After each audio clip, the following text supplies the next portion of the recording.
Thank you. Hi, everyone. We're going to call this meeting to order now. It is 6:39 on July 13, 2023. This is a public meeting of the City of Portland Police Accountability Commission. If the Spanish language interpreter, Sasha or Carolina, can please give the information on the Spanish language interpretation? Esto es una junta pública sujeta a las leyes del estado de Oregon y las reglas administrativas de la ciudad de Portland y será grabada. Habrá interpretación al español disponible para esta junta.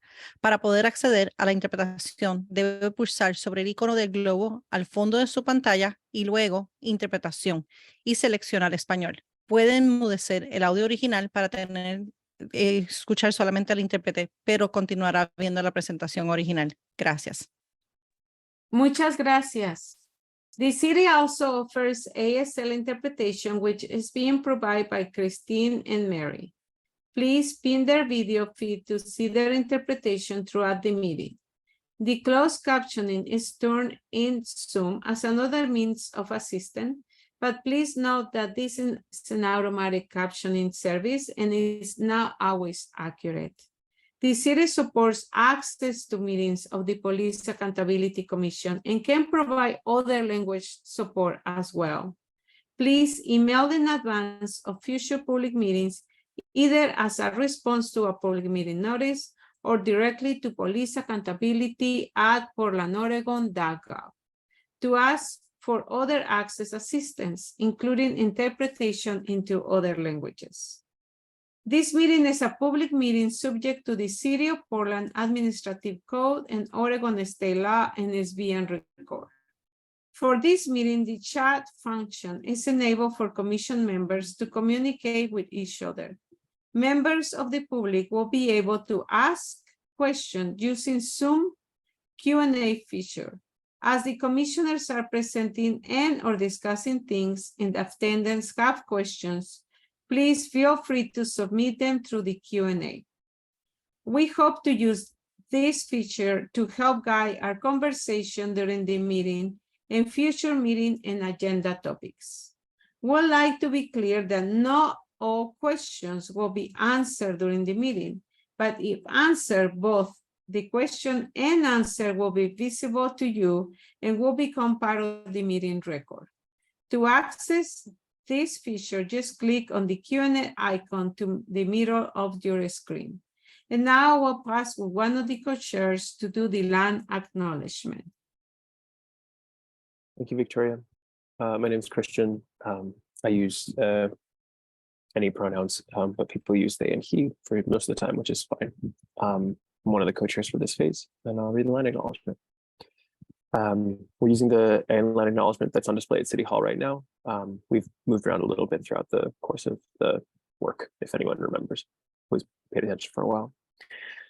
We acknowledge that the rivers, lakes, streams, and lands of the lower Willamette River rest upon the occupied territories of the Multnomah, Wasco, Cowlitz, Cathlamet, Clackamas, Chinook, Tualatin, Kalapuya, Molalla, and many other tribes.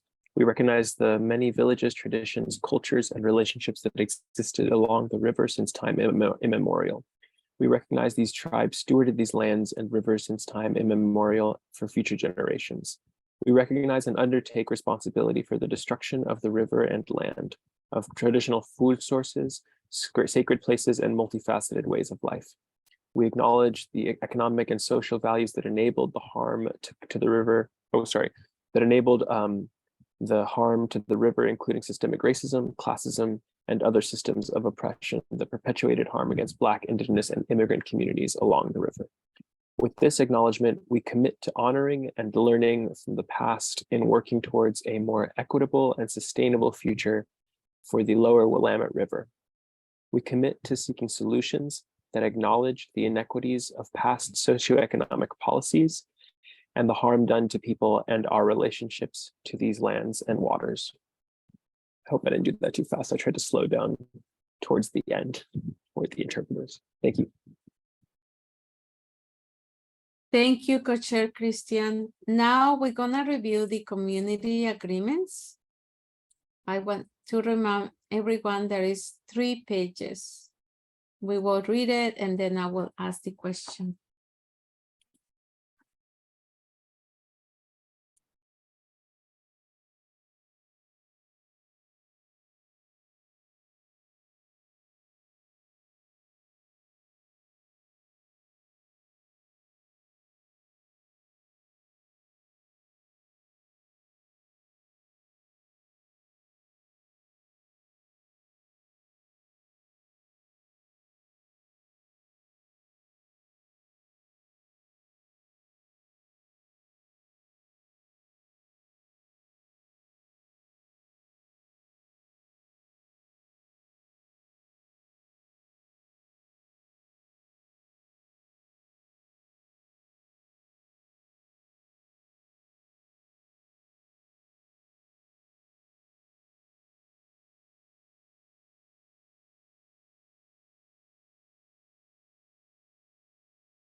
Okay, let me ask this question. Do we all commit to following the community agreements for today's meeting and gently calling to our colleagues and collaborators if needed? And if you can show your hands, if you accept. Thank you very much.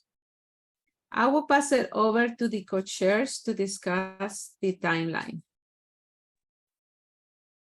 Thank you.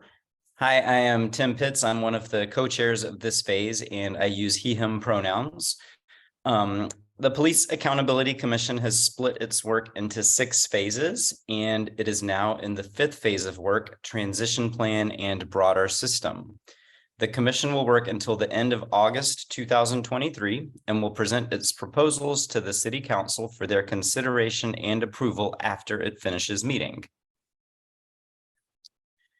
This slide shows the outcome documents for the transition plan and broader systems phase based on the agenda and scope approved by the commission.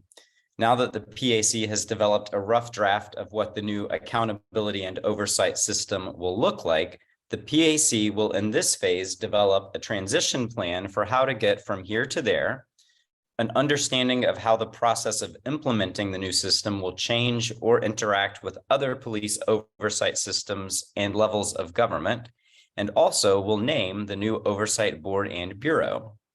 Today, the PAC will discuss the draft transition plan and draft areas of agreement on name and other details. This slide is the current project plan for the transition plan and broader system phase of the Police Accountability Commission's work. This slide is for members of the public to be able to understand how the commission gets from now through the end of the phase. Today's meeting falls into the blue boxes with the purple border located in the right portions of the screen. Following today, here are the upcoming meetings of the PAC. We'd like to highlight, if needed, there will be a meeting next Monday from 6:30 to 9 p.m. to finish this phase of work. There will be a full commission meeting next Thursday, July 20th from 6:30 to 9 p.m. to begin the next phase of work, which is the 6th and final phase.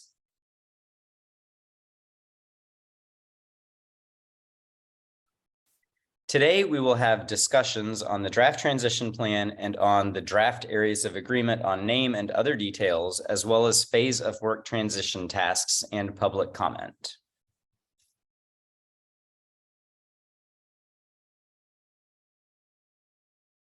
Thank you, co-chair team. Now we're going to hear from subcommittee co-chairs about where the subcommittees are at. And then we're going to hear from staff about legal consultations and then about PAC community engagement. Thank you. I will pass it to the subcommittee co-chairs to discuss the draft transition plan, including updates to the overview timeline. Oh, and I will pass it to staff. Yeah, I think, Austin, if you'd like to go first. So on the Okay. updates. For sure, go ahead. Did you say me? Yes. Yeah. Okay. Yeah, I can do that. Let me pull up all of the things. Okay. Hi, everyone. I'm gonna put this all in the chat so you don't have to remember it. And commissioners, I will also be emailing it to you as well, so you don't have to get it out of the chat. Just wanted to give some community engagement updates. We are going to be doing on July 25th a KBOO call-in radio show from 5 to 6 p.m. This is an opportunity for community members to call in and ask the commissioners questions. If you are a part of that, you already know that you are. It is going to be with Commissioner Tim, Commissioner Connie, Commissioner Angie, Commissioner Sophia, myself, and one more or two more commissioners I think I'm forgetting. But really excited for that. So please let your networks know that that's happening. And this is a really good time to come like ask questions and learn a little bit more about the work of the PAC if they haven't got to yet. Just a different way to get involved. After that, we've got on the 26th of July, our next community info session. This is going to be from 6 to 8 p.m. at the Multnomah Arts Center and on Zoom. So this one's going to be hybrid. If you can come to that, commissioners, please email me and let me know. And this is going to be a presentation on what the commission has put together thus far. And after that, we are working on locking down a community engagement event. It'll be somewhere between the 5th of August and the 15th of August at McDaniels High School. It'll be a community info session that's focused around high schoolers and their families. And we're going to be working with Portland Public Schools. So once we have a date and time blocked down for that, I will let you all know. But as we all know, that's a really important community that we haven't engaged with a ton, and so trying to really get them more involved. So I'll let you know when that is happening, and if any of you can come, that would be amazing. And then after that, we've got another community info session from 10 a.m. to noon, and that's going to be on August 12th. That's a Saturday. We're looking at either the Lentz area or the Mill Park area, maybe potentially one of Prosper Portland's buildings out there. And that's going to be also available on Zoom as well. And once we have that location locked down, I will let you know and send more info. And then just a good reminder for Dr. Silver in the audience that we do have a public comment form and you can sign up for our email list. And if you have any questions, you can contact us. So I'll put all of this stuff in the chat, and yeah, we've got a bunch of events coming up. So if you can make them, let me know and I'll email you all the info, commissioners. So thank you. Thank you, Austin. Thanks. And I'll just follow along with the other part of this on legal consultations. So the next phase of work has two sort of concurrent tracks. One is the updates to pre-existing documents, and if there's any revisions that members would like to make to sort of adjust the conceptual consensus or consensuses that you've all come to.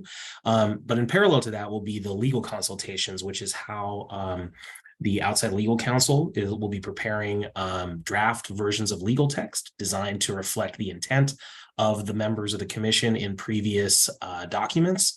And we'll be discussing that with members of the commission to ensure that that is in fact the case, get feedback, and help revise it. Those will be broken up into legal consultations for each of the previous documents that have been approved. So there'll be 8 by the time that occurs. The 3 from the phase 3 on powers and duties, 3 from phase 4 on structure and details, and 2 from this phase, the transition plan and the areas of agreement on broader system. So 7 of those have been approved. 1 may be approved as early as tonight. And so those legal consultations are going to be scheduled in the next few days. They'll start next week, and they will continue for a couple weeks and give opportunities for members to ensure that the legal text that will be actually the code and settlement agreement proposals would are in fact what the commission wants them to be. So look for more information on that. That'll be happening over the next couple of weeks as well. And look forward to having those happen and to communicating more with you as time goes on. Thanks. Thank you, staff. Now I will pass it to the subcommittees, co-chairs to discuss the draft transition plan, including updates to the overview and timeline.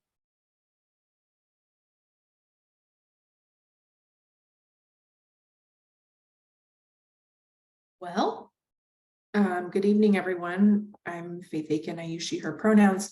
The exciting thing is we are gonna, in about 3 minutes, get to fully walk through the update on where we are with the draft transition plan.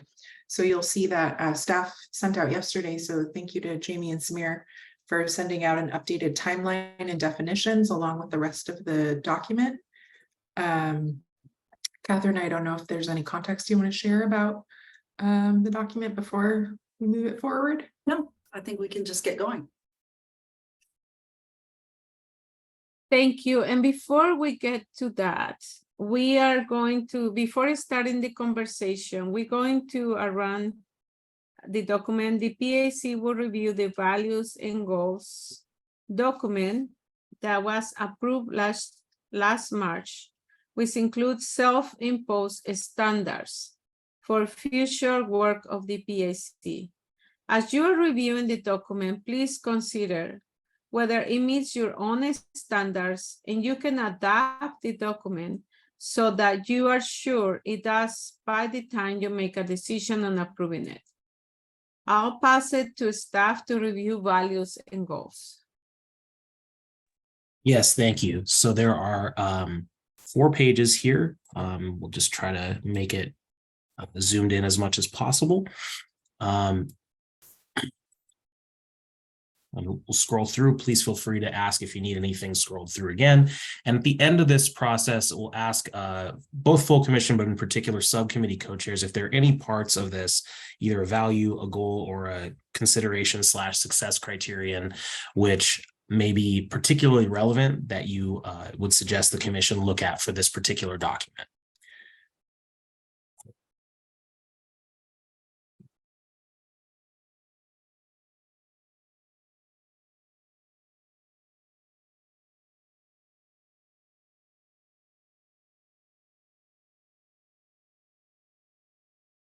And number 3 is split in half here.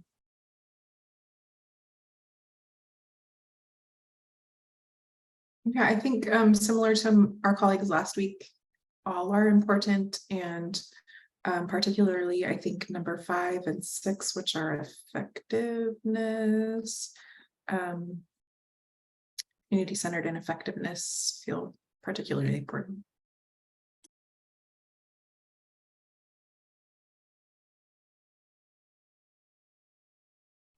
Yeah, this is Catherine McDowell. I use she, her pronouns, and I'm also one of the co-chairs for this subcommittee.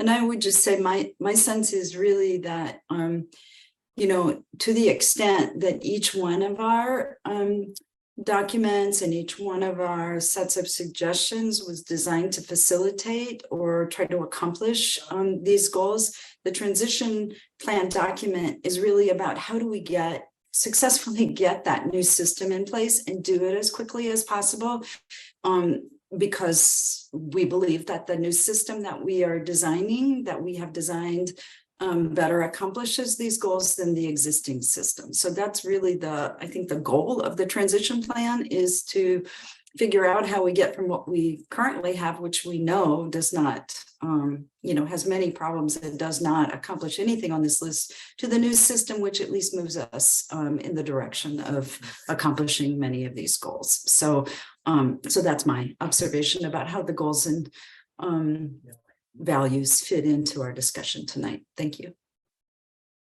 Thanks. Do any members want to scroll to any particular part? Get down to the bottom here as well. Commissioner Charlie? Thank you. I just wanted to keep a focus on number 1 and number 2, but I know that a lot of this probably, is not going to change in my lifetime and many of our lifetimes, but I feel like we have to keep these front and center as a possibility, and not just a possibility, but something to work towards, because it doesn't exist today, like Commissioner Catherine said. We wouldn't be listing all these if they did. And we really have to keep that in mind, that it sounds like radical change, but if you look at the definition of radical, it is defined as believing or expressing the belief that there should be great or extreme social and political change. And this is definitely one of those times in our life that we get an opportunity to do this, social change, because true racial justice cannot happen without true police accountability. So yeah, I just felt I needed to say that to y'all. Okay, thank you.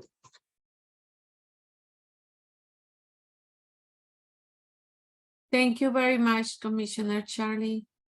If there is no more comments about this, we will continue with the next item in the agenda. This is about the discussion. We will now move to discussing the draft transition plan. We can cross-reference the outline and other resources if needed. As we go through, we address proposed changes from co-chairs as well as from other members received in advance. The subcommittee can also make new proposed text changes. We'll try to resolve any outstanding items flagged for further discussion at the end of each section. And when finished, the commission will consider approving the document. Please note that the co-chairs have decided to discuss the document from top to bottom, with this exception of putting section A to the end. We ask you to follow our normal discussion rules. Please be brief each time you speak, even though you can speak multiple times. Please be facilitator and remember that we use a weighted stack in our discussions. Finally, please be forward-looking in your comments. Would the co-chairs like to get us started?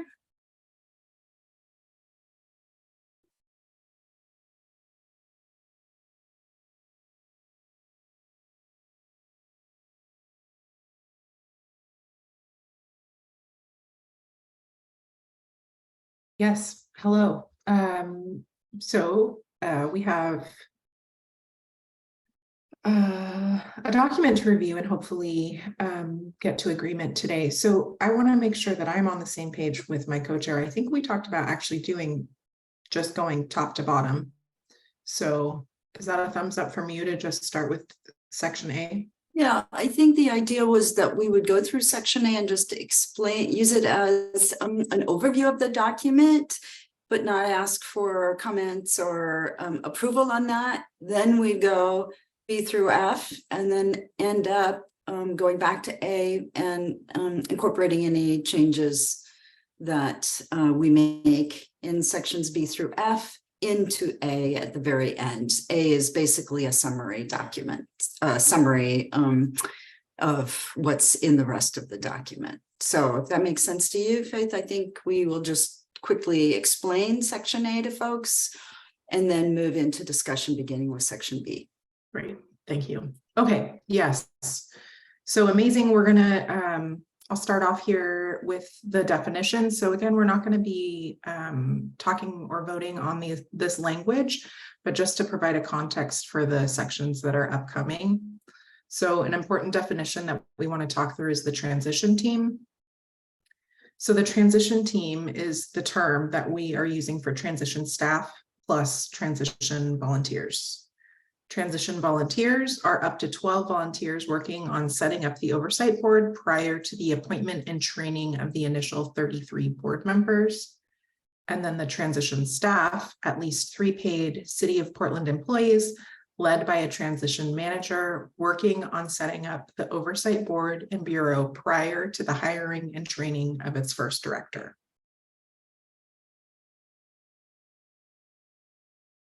Okay, so we have, we formerly, so the subcommittee will remember that we had a timeline section that was all text. And we have put the text into 3 sort of different visual sections. So the pre-transition phase, the transition phase, and then the post-transition phase. And for folks that this is new to, we'll try to go slowly. But again, maybe some of your questions from this section will be answered as we go through the document. So the A1, so the pre-transition phase would be estimated to be September 1st, so upcoming to June 30th, 2024. And I'm looking at this kind of bottom up. So the first sort of section of the pre-transition phase is a set determined 60 days, which would be September 1 through October 30th, 2023. And this is when we have council initial review. So as we are nearing the end of August and our deadline, we will present our work to council. City Council, we are asking that City Council passes a resolution to authorize the transition team that I just mentioned. And then the council will then propose the settlement agreement amendments, allowing for the implementation of the oversight board. In this middle section, this is an estimated 6 to 7 months, so totally estimated dates. And that puts us through June 9th, 2024. And this is the time period in which the Department of Justice and the court review the proposal. So during this time, while that's going on, the transition team would be selected. The PAC information would be transferred to the transition team. The transition team would develop a set of draft bylaws based on our bylaws to allow the oversight board to function as soon as it's established, and collective bargaining commenced on the basic parameters of the oversight board. And then in that final section is a set 21 days, and based on the estimate from before, that would be June 30th, 2024, ending June 30th, 2024.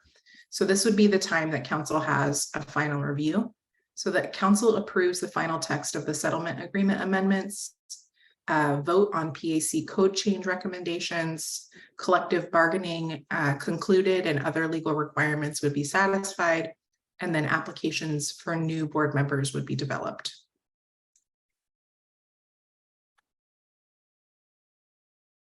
Okay, well then that will take us to the transition phase, and this phase is defined as a 1-year phase in the settlement agreement. So that's where we got that number, and that's really what our subcommittee focused on, is how do we within that set 1-year period get the oversight board and bureau set up and ready to take cases at the end of that 1-year transition period. So we basically looked at this as, you know, we have 1 year and we have 4 major tasks to accomplish in that year. So that's how we've broken it down. As we go through the document, you'll see us refer to day 1 or month 1, and that's of that 1-year transition period.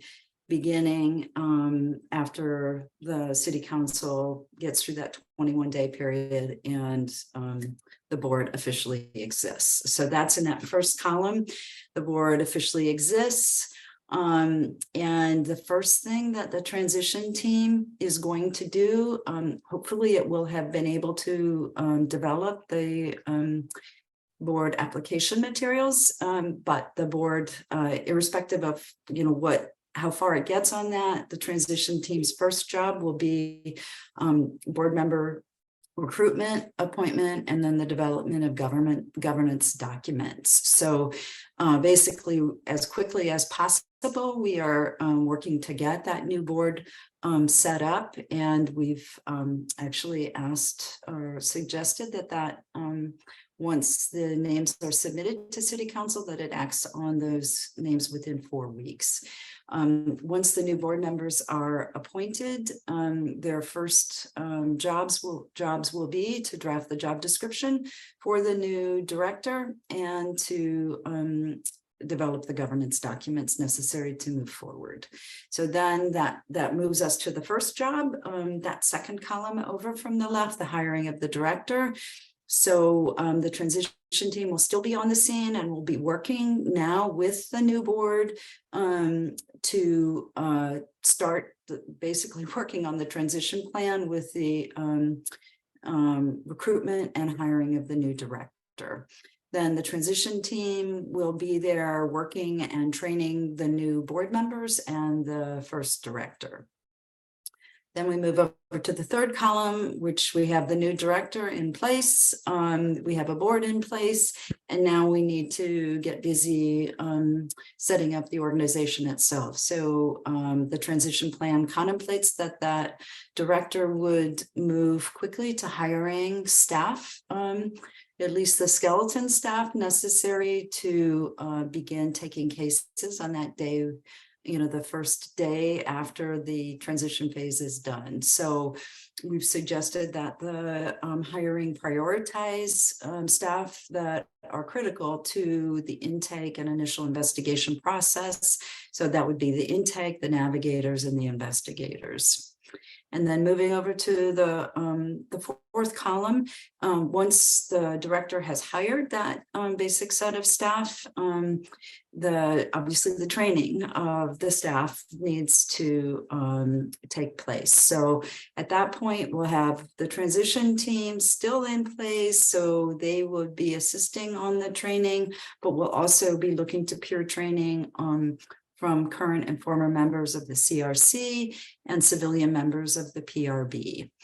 And during that phase, we will also be working with IPR, PRB, and CRC to ensure that documents related to past complaints and all of the information that the oversight board needs to function gets transferred from the old system to the new system. Okay, so that takes us to the end of that busy 1-year period, and then we move into the post-transition phase. And this phase begins at the end of that 1-year period at the latest. I mean, assuming if we got everything done in the last slide in 11 months, it could start then, but it presumably that will take a full 12 months. So then we move into the post-transition phase. We have recommended that post-transition phase be divided into 2 phases. The first phase would be 180 days, beginning at the end of that transition period. And during that period, the Oversight Board now begins taking complaints. So all complaints within the Oversight Board's jurisdiction come to the Oversight Board. They no longer go to IPR. And the entities that exist under the current system, IPR, PRB, CRC, the idea is that those entities would take that initial 180 days in that first phase to complete whatever complaints are in the pipeline. And then at the end of phase 1, which takes us to phase 2, 180 days out. At that point, any remaining complaints that are in the system that predate the inception of the oversight board, those would then be transferred to the oversight board to be completed by the oversight board, and IPR and CRC would then conclude their operations. So that's a very high level overview of what this transition plan proposes. We got the suggestion, I think, from City Council that we do what we could to put the timeline in this kind of visual, thinking that that would help people. And the feedback so far has been that it has been useful to try to create these sort of visuals to break up the timeline and show it to people, not just tell them what it is. So, but what our proposal, as we suggested earlier, is that we'll go through the narrative and all the proposals that are reflected in these slides. To the extent we make adjustments, we'll just come back and then adjust this timeline to conform with whatever decisions we make on the substance of the document that we're about ready to go through. Thank you. Thank you, Co-Chair Catherine. On the chat, Commissioner Charlie was wondering if she can ask questions now or after we go to review the phase, and Co-Chair Faith answer her that she can ask questions now. She wants, but it's up to you. Okay, it's my first time seeing this, and I didn't go through it with a fine-tooth comb. So I was just wondering, it started out with some dates, and then I was wondering if we can continue to have some dates in it. That might be really helpful as well. Like the beginning at the end of the 1 year, a date in there, beginning at the end of post-transition, a date in there, and I don't know, just a thought to, is that not something that would be helpful as well?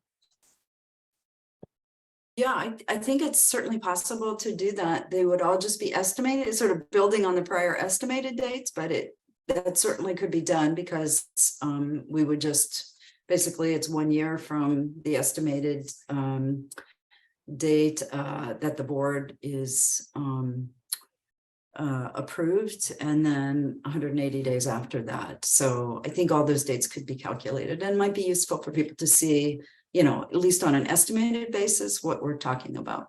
Yeah, I learn really weirdly. I need it to come at me in all kinds of ways. So it would be helpful to other people who learn like me. Thank you, Commissioner Charlie, and I'm with you. I think that will be easier. Thank you. Okay, if we finish with section A that we will review at the end, we can start with section B and then start with the discussion. Just one moment, please.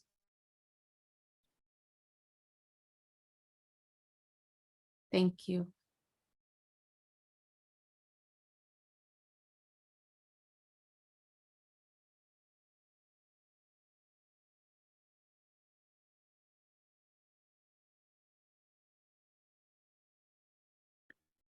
Okay, so we will begin reviewing the document and accept each or make edits to each section. So beginning in section B, the transition team and budget access. B1 general. A, the initial implementation of the transition plan will be managed by a transition team that includes staff and volunteers. B, the transition team shall assist in initial oversight board staff and member training and initial organizational tasks. The transition team shall, as outlined below, coordinate City Council appointment of the initial 33 oversight board members and alternates so that appointments may be made promptly upon creation of the oversight board. C, many of the necessary tasks for board implementation can begin prior to the beginning of the transition period. These tasks may include: 1, developing internal city capacity for the recruitment process, drafting board application, ensuring legal compliance. 2, coordination among bureaus. And 3, I think I can read that. Okay, creating necessary city infrastructure for future board members, having IT permissions, protocols, and files in place. What we will do, Co-Chair Faith, is I'm gonna ask if there is any questions, comments, or changes that the commissioners would like to do to the area that you read, A, B, and C.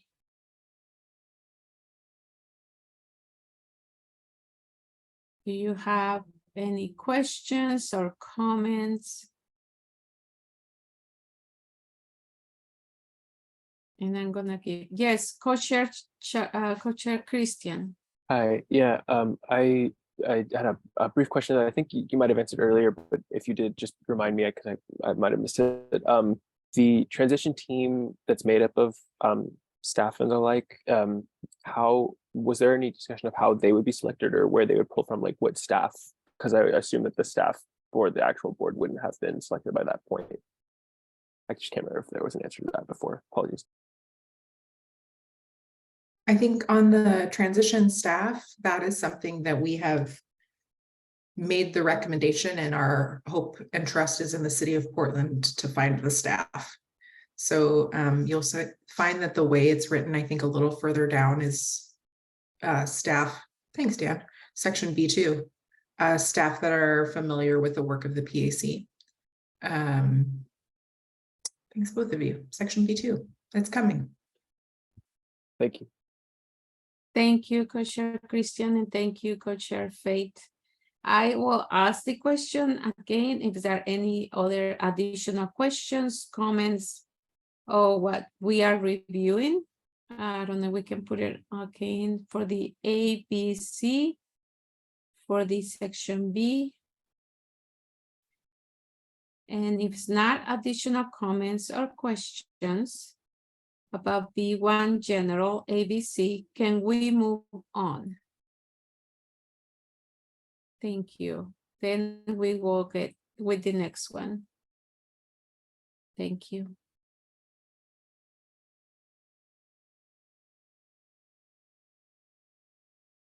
Okay, D, the transition team shall be selected during the second part of the pre-transition phase defined in section A1B.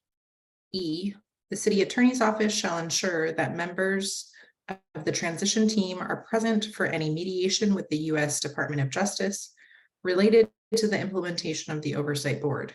The Bureau of Human Resources shall ensure that members of the transition team are present for any negotiation and mediation with collective bargaining units related to the implementation of the Oversight Board. These responsibilities will be transferred to the director upon their hiring and completion of training, and board members upon their appointment and completion of training. F, the transition team shall provide a set of draft bylaws based on the PACs to allow the new board to function as soon as it is established. Once the board has approved the director's job description, they shall adapt these documents as desired or create new ones. Thank you, Co-Chair Faith. Is there any questions, comments, or edits to D, E, and F? Commissioner Dan. Yes, good evening, Dan Handelman. I use he, him pronouns. I'm one of the commissioners. I was on the subcommittee too, so there's just a few minor things I noticed, and I promised I would give my comments on that section A at the end, but here we mentioned section A1B. So my comment about section A was that I think each of those columns should be labeled with a letter so that we can refer back to them this way. So we say A1B here, so I'm hoping that column 1 would be A, column 2 would be B, and so forth throughout. Thank you, Commissioner Dan. Is there any additional comments, questions? Okay. Because there is no changes, I wanna ask the question. Oh, I don't know. Can we move on? Thank you.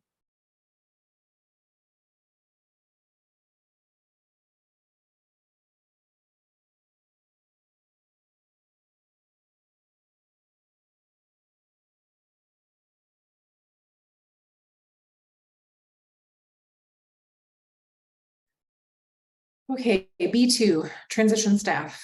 A, during the first part of the pre-transition phase, defined in section A1A, the city council or its designee shall create a transition staff of at least 3 people to facilitate the early stages of the transition period prior to a director being hired. The transition staff shall be managed by a City of Portland employee referred to as the transition manager, who is preferably someone familiar with the work of the Police Accountability Commission, PAC. B, transition staff positions may be transferred to the Oversight Bureau following the hiring and training of the director at the director's discretion. Remaining transition staff positions will conclude after the appointment and training of the director. Thank you, Co-Chair Faith. Is there any questions, comments, or edits to B2? Yes, Commissioner Dan. This is just a minor, mostly grammatical thing here. In B2B, I think the way it reads now, it says that the hiring and training of the director is at the director's discretion. So I think we should say at the beginning of the sentence, at the director's discretion, comma, transition staff positions may be transferred to the Oversight Bureau following the hiring and training of the director, period. Remaining transition staff positions will conclude after the appointment and training of the director. I think it reads better, more clear. Hope that's okay. Yes, thank you, Commissioner Dan. Let me ask the question then. Is there any additional comments or questions or suggestions? Okay, let me ask the question. Is there a strong opposition to changing from what it was to the proposed change to B2B? Is there a general agreement to changing from what it was to the proposed changes to B2B? Thank you. Can we move on? Thank you.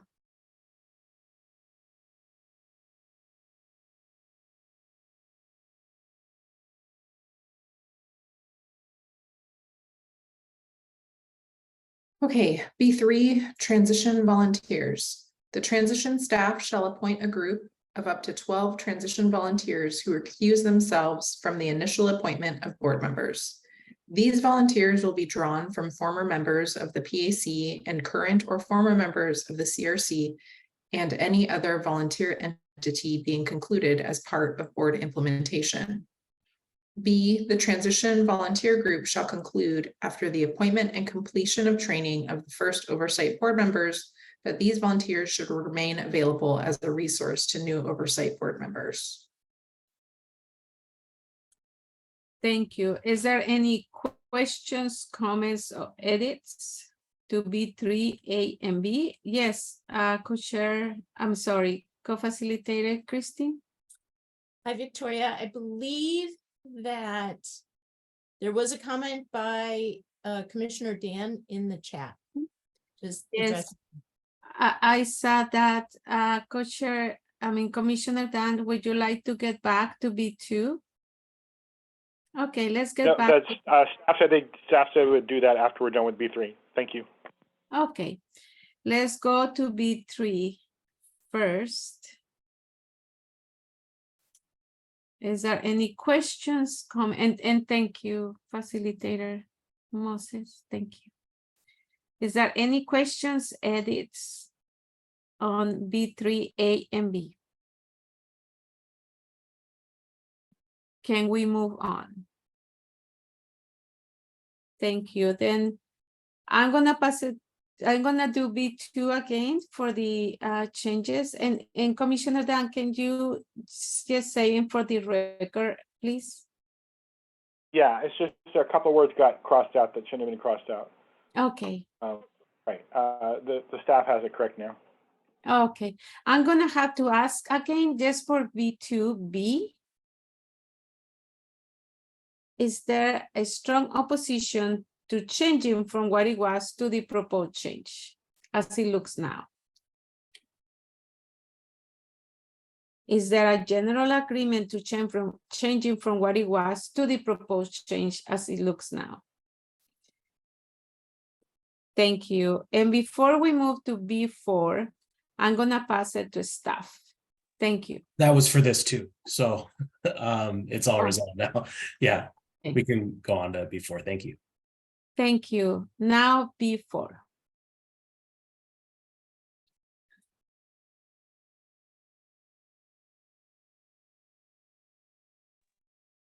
Sorry, y'all, I'm moving real slow. B4, budget access. To accomplish the timeline outlined in this document, several factors are reliant on having necessary budget available to staff the transition. The Oversight Board will have access to its budget on day one of the transition period, but due to potential delays in the timeline, if funding is delayed, the transition would be more feasible if a budget allocation is available prior to that date. If funding is not in place, work cannot begin until day one, and the work outlined here will be significantly delayed.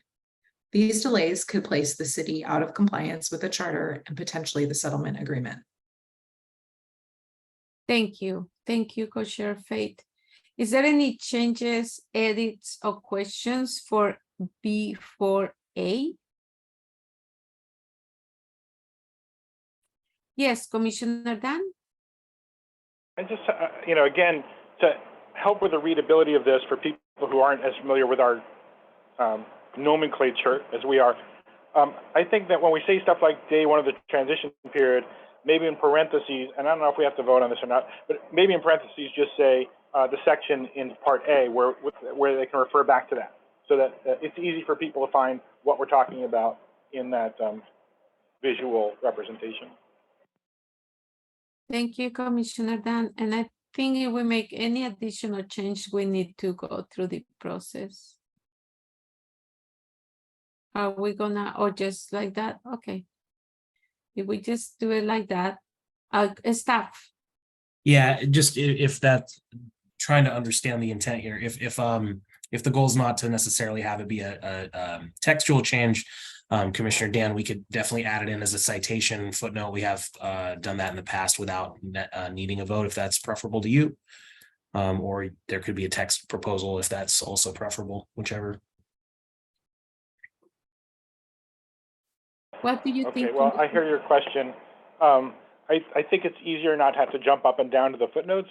So, I mean, if it's something you feel like the whole commission needs to discuss or approve, I prefer to have it in line with the text, so that as you're reading it, you don't have to jump around to find it. It would say day one of the transition period, parentheses, and then I didn't flip back to see which section that is, but yeah, that wouldn't. The way that it's been done up above, that'd be an 8.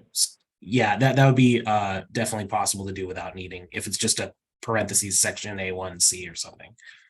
Yeah, it's A2A, and thank you. Yes. Thank you. Thank you.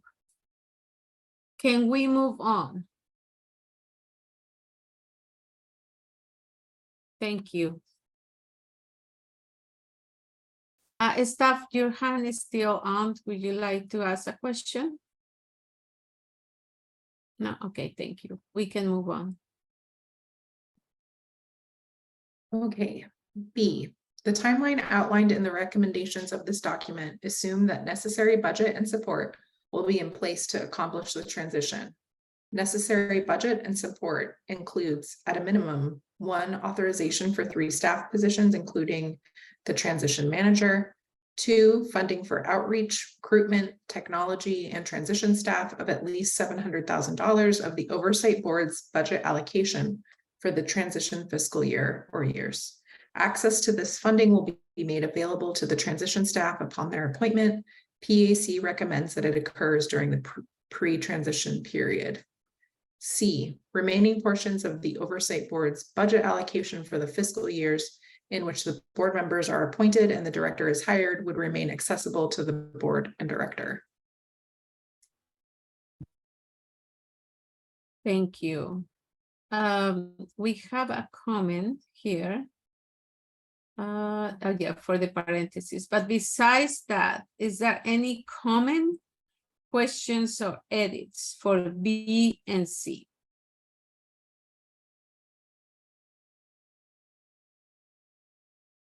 Can we move on? Thank you.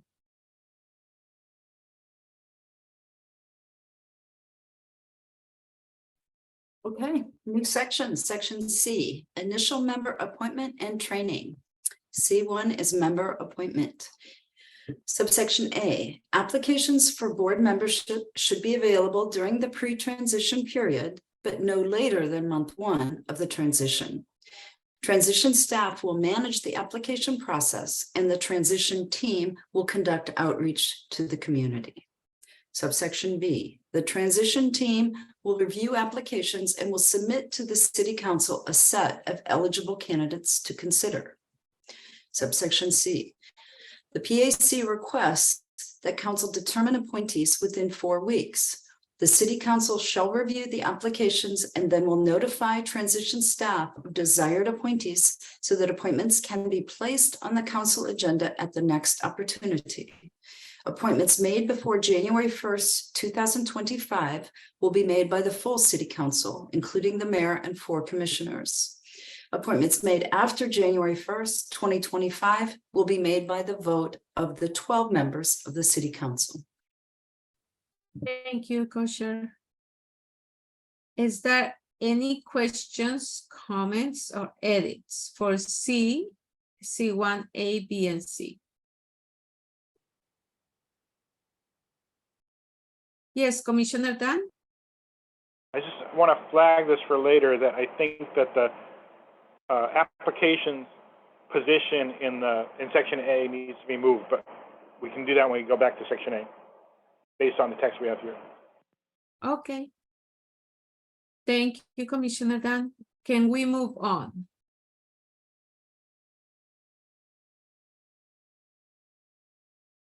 Oh, Commissioner Jumi, I'm sorry, I didn't see you.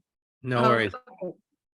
Just wanted to flag that we might want to keep an eye on this specific verbiage, just depending on if another ballot measure goes up for election to change the makeup of City Council. We will have to come back and amend this language. Oh, yes. Thank you. Thank you for catching that. Okay. Thank you, Commissioner Jumi. Then with this note, can we move on? Thank you. Next. Okay. Subsection D, the application may remain open and the transition team will continue to review applications and submit new candidates to City Council regularly to fill any member positions unable to be filled in the first appointment or to appoint alternates. Subsection E, board members appointed during the transition period will be appointed for terms lasting the remainder of the transition period and have an additional 1, 2, or 3 years, such that 1/3 of the board, (paren 11 members), will have terms of 1 year, another 1/3 2 years, and another 1/3 3 years. Board applicants may select their preference of term length, and the transition team will do their best to accommodate first or second preference in the batch of applicants sent to the City Council. The transition team shall also prioritize board member selection requirements in each group of 11 recommended appointees to ensure that each group reflects the diversity outlined in the areas of agreement on board membership. Thank you, Co-Chair Catherine. Is there any questions, comments, or edits to D and E?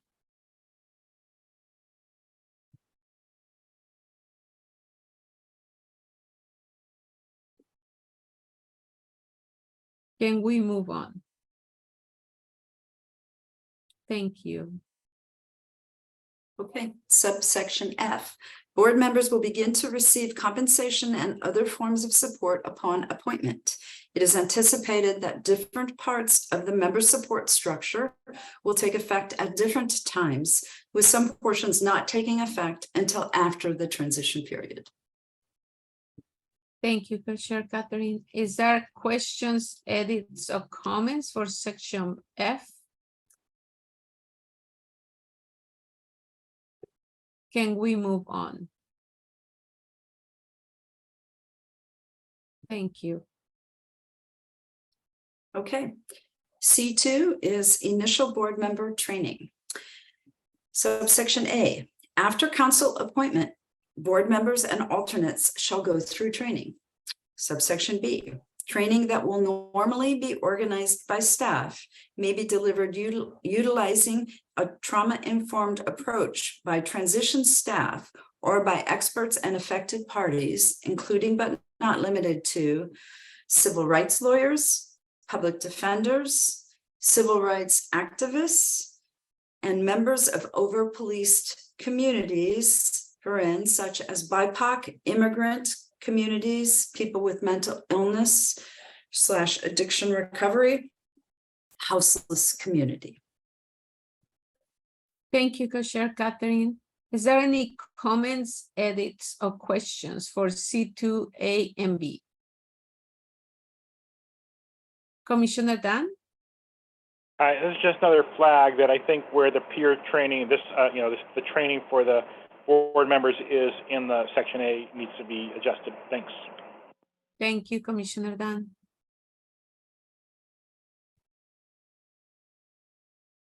Okay. Any additional comments? Can we move on? Thank you.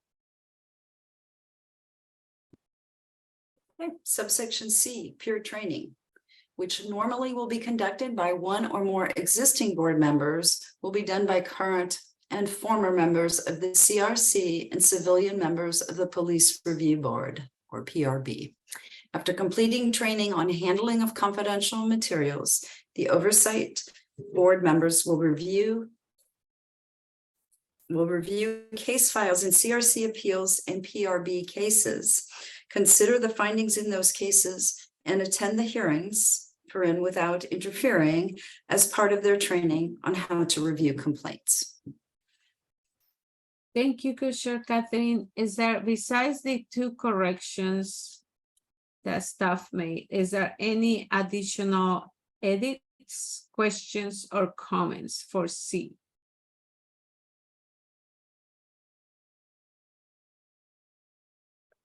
Should I ask, because the corrections are just to move on? Let me see. They're typographical changes, just as Co-Chair Catherine read it. So, yeah. Thank you. Can we move on? Thank you.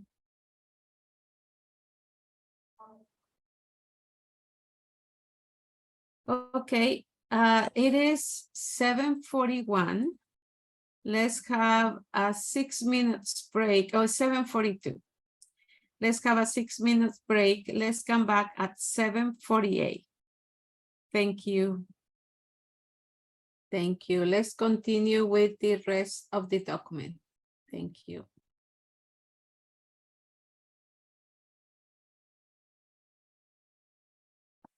Okay, section D.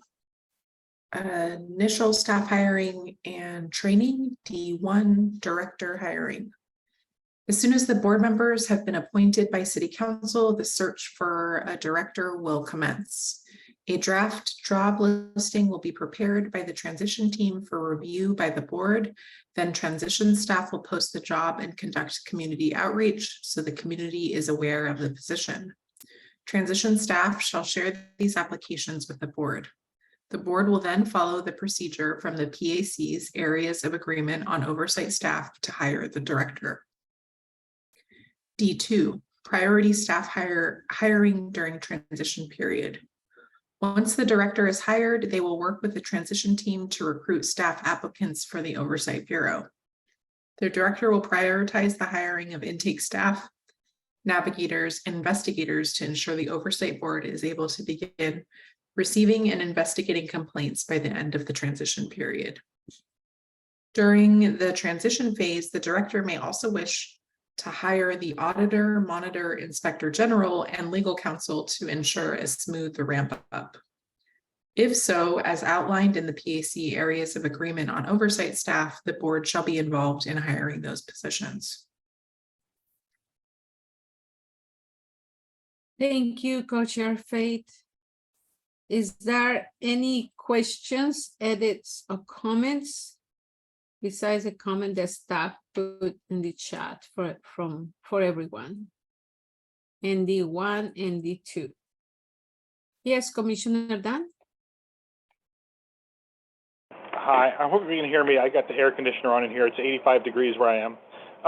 Okay, so here's my proposal that after it says draft jobs listing will be prepared by the transition team for review, it should say for review and approval by the board, period, and then start a new sentence. Then transition staff will post the job. Blah, blah, blah.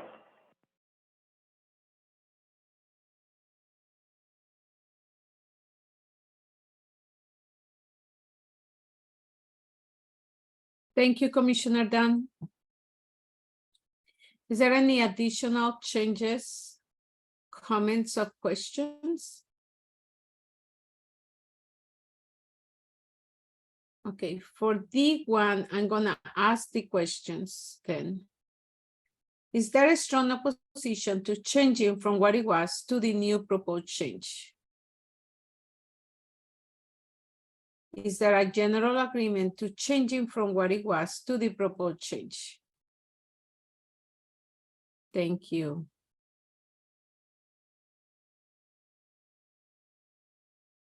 Can we move on D1 and D2? Thank you.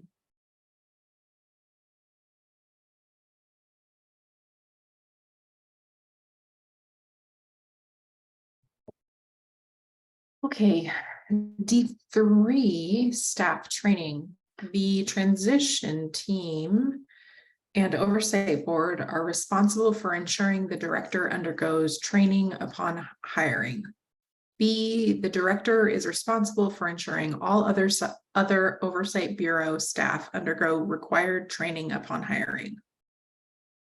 Thank you, Co-Chair Faith. Is there any questions, comments, or edits to D3A and B? Can we move on? Thank you.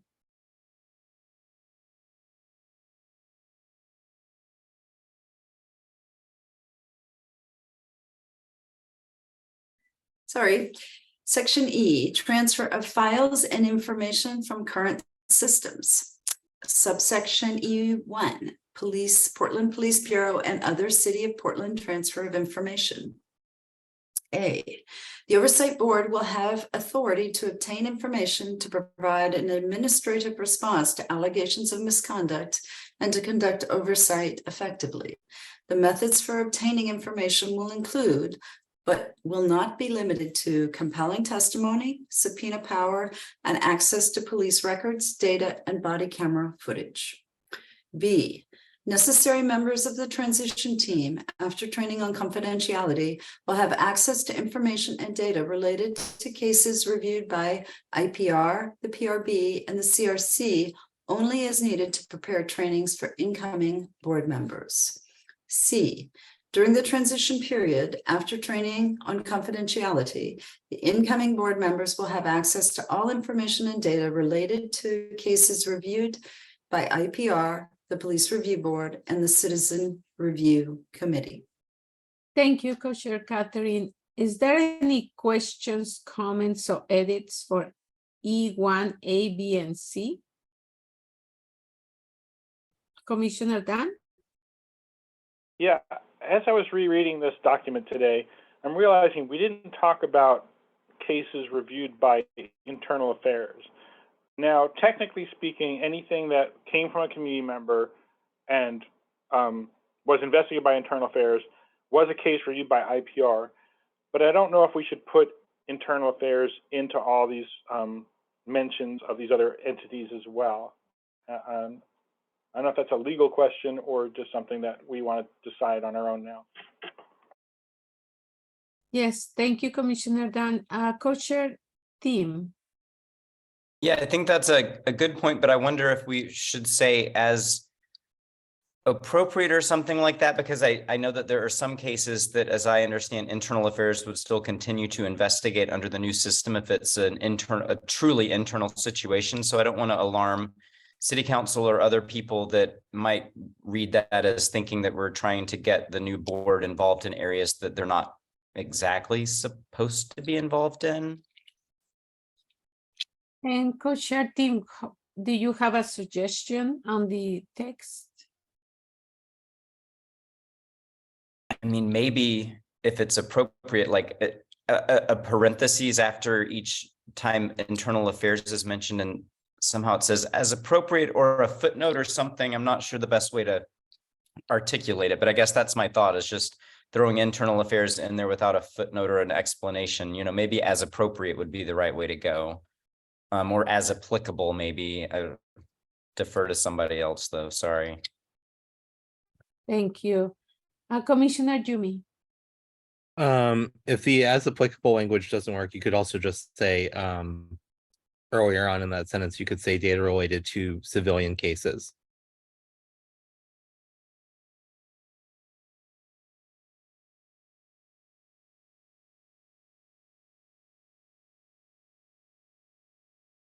Thank you, Commissioner Yumi.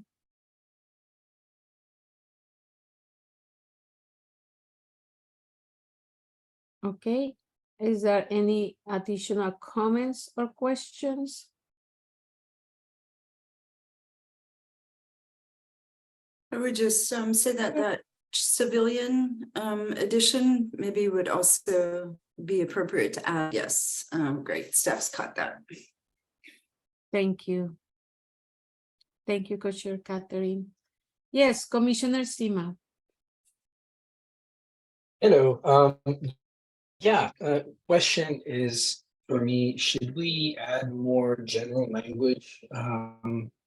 Or are we, it's more or less just trying to clarify that should we just basically have a more generalized statement covering all aspects of police oversight in this definition, whereas rather than just naming individual ones? Such as, you know, talking about the IPR, Internal Affairs, PRB, CRC, stuff like that.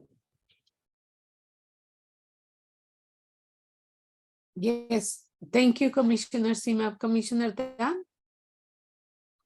Well, riffing off of Commissioner Husseini's suggestion, I would say that we should list them, but say, and any other appropriate entities. So in case there's something that comes from BHR or something that we didn't think about, but we should list the ones we want.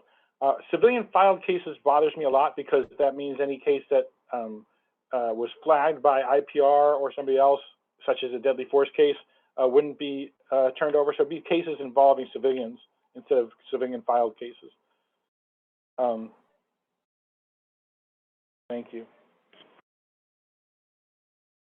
Thank you, Commissioner Dan. Oh, and sorry, I have a quick process question. So are we, maybe co-chairs, is it okay to add IA into any place from this point on where there's a list like this, or should we just get to them as we get to them?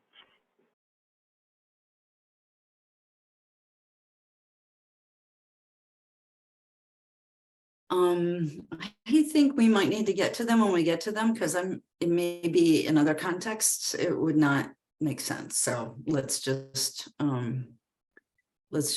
do it as we go. But I do appreciate the suggestion to include Internal Affairs. I think that was just something we missed. Thank you, Co-Chair Catherine. Also, Commissioner Yumi, would you like to, you just supporting Commissioner Stan's suggestion? Yeah, that way we can maybe just vote on both of them at the same time. Yes, thank you. Okay, let me ask the question, and I don't know, staff, are you ready? Yes, okay. Let's ask the question. We can ask all the questions for B and C or just B? Oh no, we can ask for all the changes. Perfect, thank you. Is there a strong opposition to changing from what it was to the proposed changes? Is there a general agreement to changing from what it was to the proposed changes? Thank you. Can we move on? Okay.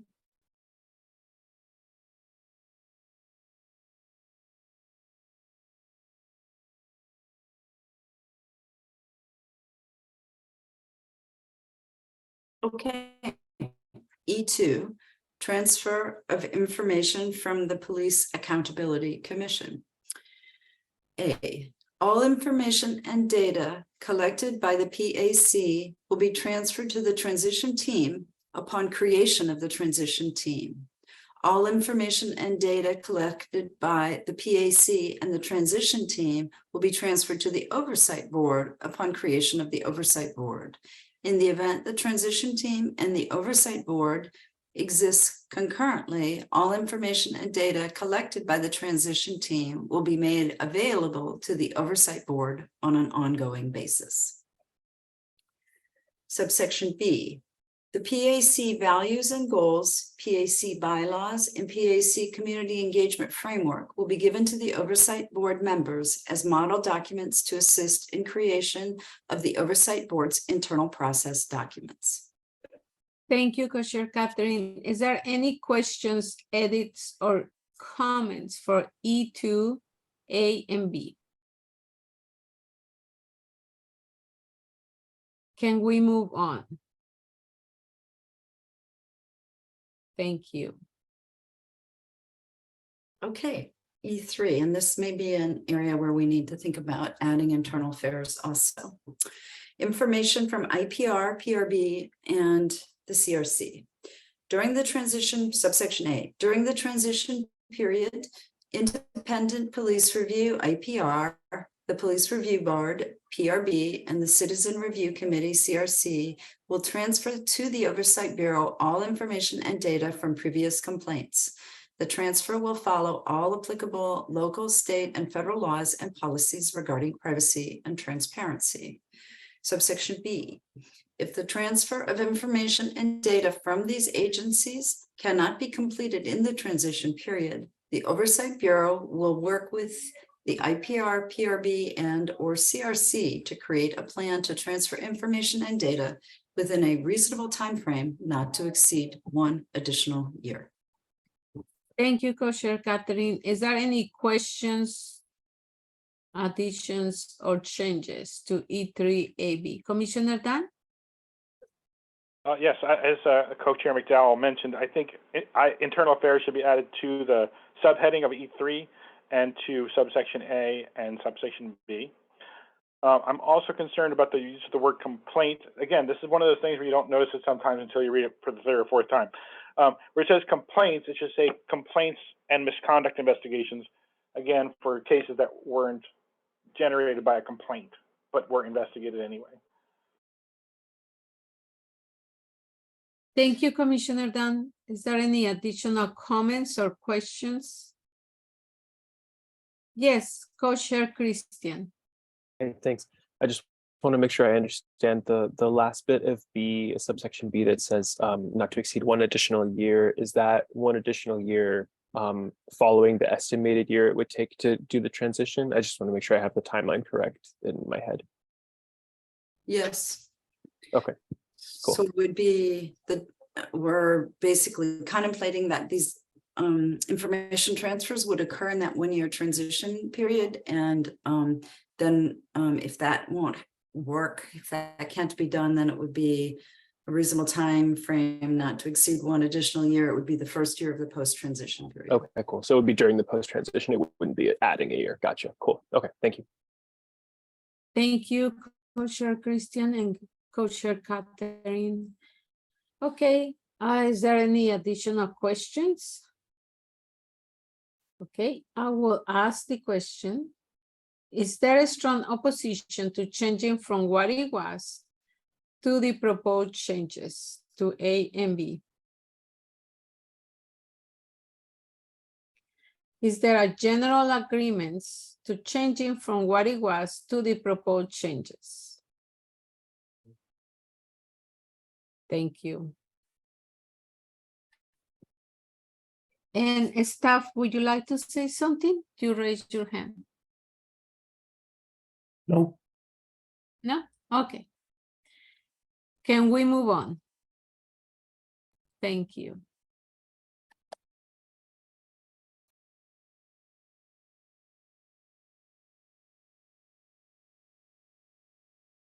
Okay, section F, post-transition period. So this is the fourth of the timeline phases. Sorry, third timeline phase, fourth slide. Okay, post-transition period, F1, independent police review. A, at the beginning of the post-transition period, IPR will no longer accept new complaints. During phase 1 of the post-transition period, IPR will continue to work through any complaints accepted prior to the end of the transition period. IPR shall work to resolve all pending complaints by the end of phase 1 of the post-transition period. B, as IPR's work winds down, the IPR director, along with the Bureau of Human Resources, will determine how to reduce the size of the organization to match the workload. The director of the Oversight Bureau may, at their discretion, hire the director of IPR on staff and allow them to complete work for the old system while the new one ramps up. Thank you, Co-Chair Faith. Is there any questions, comments, or changes to F1A and B?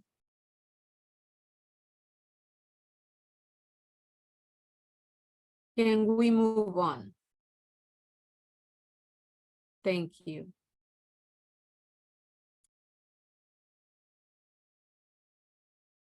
F1C, the director shall ensure that IPR staff have preference in hiring for employment at the new Oversight Bureau, as long as they meet all additional criteria for Oversight Bureau employment. When hiring current IPR employees for positions at the Oversight Bureau, the directors of the Oversight Bureau and of IPR shall coordinate so that IPR maintains continuity of operations. Thank you, Co-Chair Faith. Is there any comments, questions, or edits to C?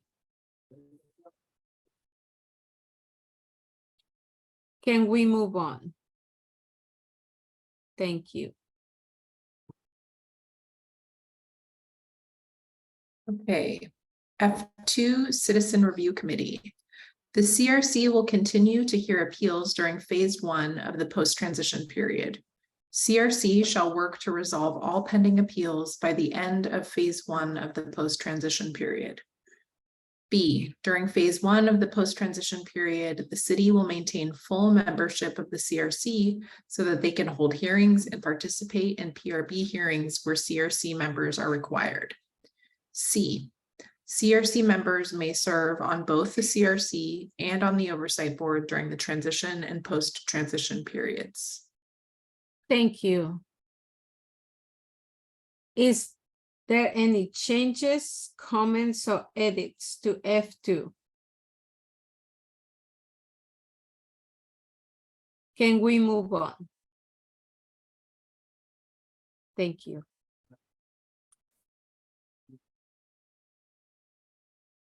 F3, Police Review Board. A, during phase 1 of the post-transition period, 1, the PRB will continue to hear cases initiated during or prior to the transition period. PRB shall work to resolve all pending cases by the end of phase 1 of the post-transition period. 2, IPR shall ensure that the pool of PRB community members shall be sufficient to hold police review boards. PRB community volunteers may also concurrently serve on the Oversight Board. Thank you, Co-Chair Faith. Is there any questions, edits, or comments to F3A? Can we move on? Oh, I'm sorry. Before we move on, Co-Chair Christian. Sorry, this is a small thing. I'm just curious. I think the CRC one also, when it was talking about their ability to serve on the oversight board, in the initial one, which I think was IPR, it said that it provided they match all the other necessary criteria. I don't know if that needs to be pulled into the other ones or not. It may not need to. I just wanted to ask if that was something that you had talked about, or if it might need to be pulled down. I don't know if it matters. Just note that it doesn't have it in the other ones, in the lower ones, I mean. Thank you, Co-Chair Christian.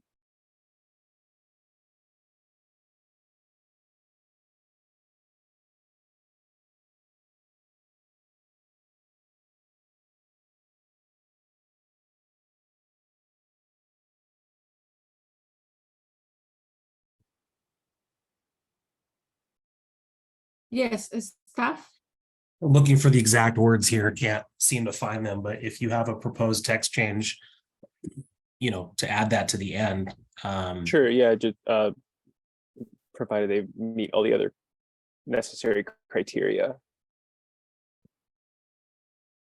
Does anyone have yeah, does that sound good? Maybe there's a way to end that. I feel like maybe that's a I'm not sure if it needs an ending. Maybe that's the end right there. Thank you, Co-Chair Christian. And let me ask for F3. Is there a strong opposition to changing from what it was to the proposed change?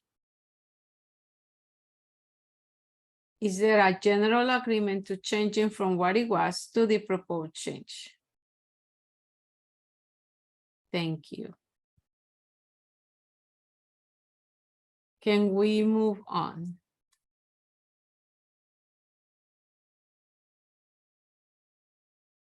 I would just say, I think that change might need to also be added then to F2, Okay. addressing, let's see if I can find it. Yeah, right there. Yeah.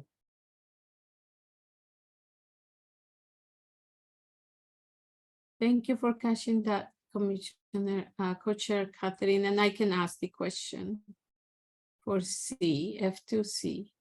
Is there a strong opposition for changing what it was to the proposed change? Is there a general agreement to changing from what it was to the proposed change? Thank you. Can we move on?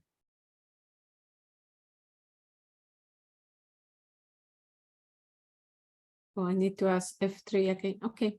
Is there a strong opposition to change? You don't. Okay. Just putting the note in to record it. Thank you. Right. Thank you, staff.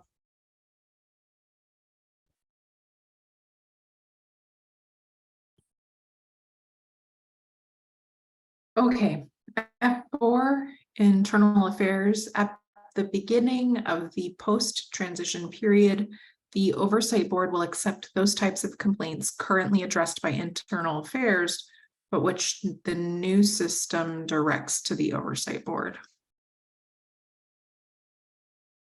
Yes, thank you, Co-Chair Faith. Staff? So just wanted to make it clear for those who might be wondering about the struck version of the text, that when the subcommittee discussed this section, it was then A is the part that no longer has a letter, and the part that now shows an A was lettered B, and it was included because it was in the draft areas of agreement on broader system. And it was a reference to that. We've noted in a couple cases that when one document references another, if the original documents change, the reference will change too. So because the full commission on Monday removed this text from the draft areas of agreement on broader system before approving them, this text was also removed. So now the section F4 is just the section that was read by Co-Chair Faith a moment ago. Thank you. Thank you, staff. Is there any questions, edits, or comments for F4? Yes, Co-Chair Christian. Hi, I have a question about this whole section in general that I just thought of. So if someone has one that's specific to F4, they can go first. That was the reason I was raising my hand. If no one else has one, I can go though. Okay. Okay, it seems like no one else has one. I was just curious, was there any discussion about if for any reason the transfer or this portion, I forget the language that you use specifically in the upper areas, but if the various organizations are unable to complete their remaining, I guess, investigations within the. Okay, cool. Thank you. There you go. Thank you. Thank you, Co-Chair Christian. Okay, I will go if we can move on. Thank you.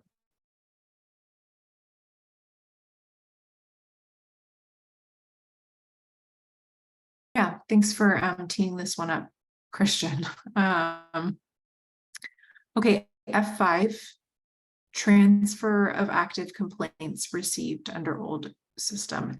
And I want to be, I actually can't remember if Catherine and I mentioned this in the beginning, but this is a section that the subcommittee had a lot of discussion on, and we have referred it to the full commission with reservation. So there is some discussion to be had here, as the subcommittee would, like some insight from the full commission before we voted on this language. So I will read and get going. Okay. F5A, at the end of phase 1 of the post-transition period, all complaints pending before IPR, PRB, or the CRC that are within the jurisdiction of the Oversight Board shall be transferred to the Oversight Board for resolution. The Oversight Board shall prioritize prompt resolution of these complaints. To the extent allowable by applicable law and collective bargaining agreements, the Oversight Board shall apply its procedures and standards to resolution of complaints transferred from IPR, PRB, or CRC at the end of phase 1 of the post-transition period. The PAC strongly recommends this approach because it is in line with the values of the Charter Amendment and addresses the issues identified by the PAC in its fact-finding phase. 2, if the city is not able to implement this recommendation and the Oversight Board is legally required to apply legacy procedures and standards to transferred complaints, the board shall create a separate transitional hearings division to ensure that the transferred complaints are handled in accordance with such requirements. The transition hearings division shall conclude as soon as all transferred complaints are resolved. Thank you, Co-Chair Faith. Is there questions, comments, or edits to this section?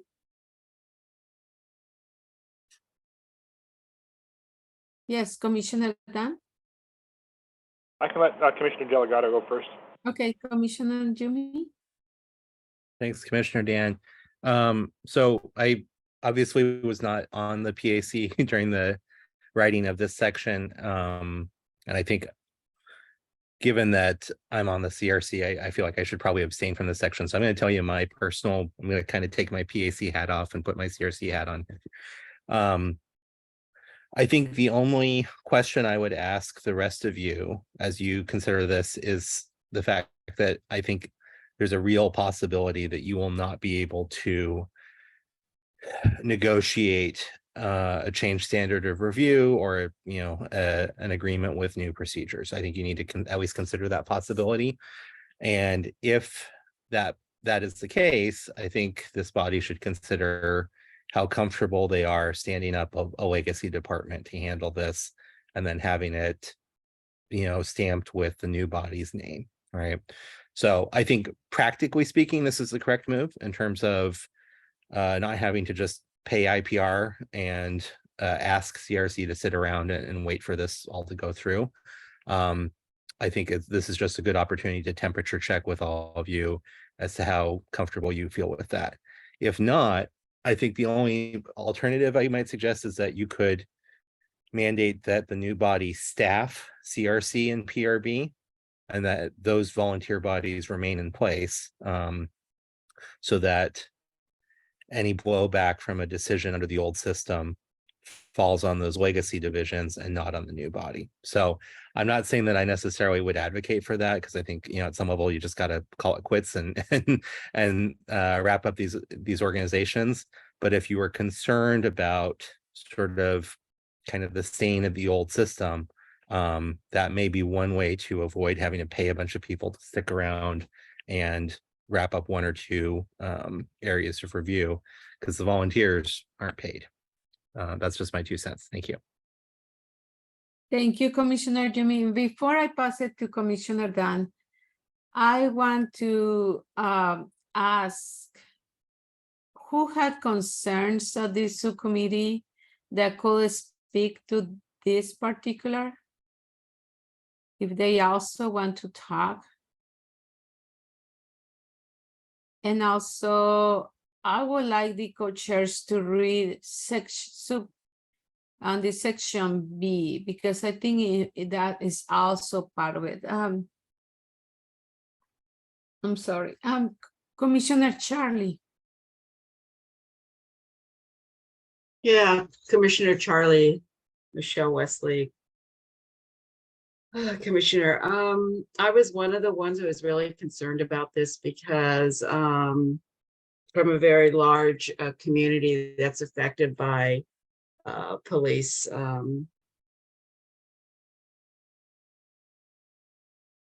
brutality and excessive force and deadly force.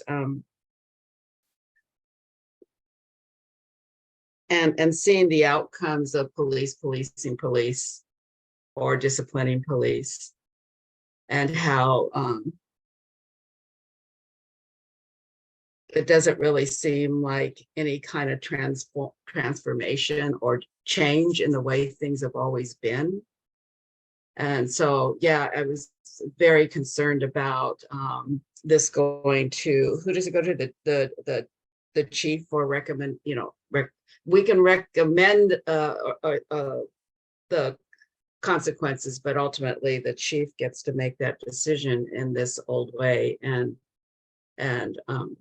I feel so strongly about having to share that with community on these older cases.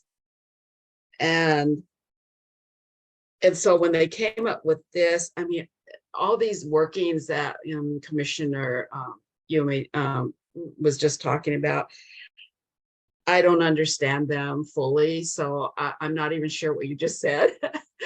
And I'd like it to be a little bit clearer so I can understand. I think what you're saying and what the co-chairs are saying on this and others is that we're going to have an out. Is that what I'm hearing? Because we probably will not get what we're hoping for, what I'm hoping for, what community hopes for. And centering community as one of our, is in our values and goals. I'd like to hear more input. Thank you, Commissioner Charlie. I will pass it to Co-Chair Faith to answer the question. Thanks, Commissioner Charlie. Yeah, I think just in plain language, I think it's helpful to discuss this, especially for folks who are seeing it for the first time. So what this is saying is for investigations that would happen prior to the end of our 1-year transition period. So the old cases, what we're saying is A sub 1 is our top choice. And our top choice and our top recommendation is that the new system at this time, even if it's a legacy investigation, would be under the new oversight board's rules and discipline, all the guidelines we've just worked on. But we would need to negotiate that. So that's our top choice. And what Commissioner Yume is saying, and I think many of us recognize, for us to ask to go into collective bargaining to negotiate that is a big ask, even though it's our highest and best and what we all want. we know that even in that short amount of time, that's like arm wrestling and we would likely lose. So what we have said is that sub B is, if you are going to say no to us, which honestly, we're all imagining you will, the minimum or our recommendation is, of the 33 members of the new board, some subsection of them would only review or would take those legacy cases and have to understand, similar to the way CRC and PRB currently understands the legacy procedures, and until those are done, but that those would be prioritized to close out quickly, so that all of the new oversight board would be using our rules after that. But that's just putting it very, very, very, very simply. And I understand that even our second place of the sub bullet 2 is still, I think, substandard, and that's something we can all agree upon, but we're just trying to figure out how to make it possible. Thank you, Co-Chair Faith, and also for the question, Co-Chair Catherine, would you like to add to the question of Commissioner Charlie?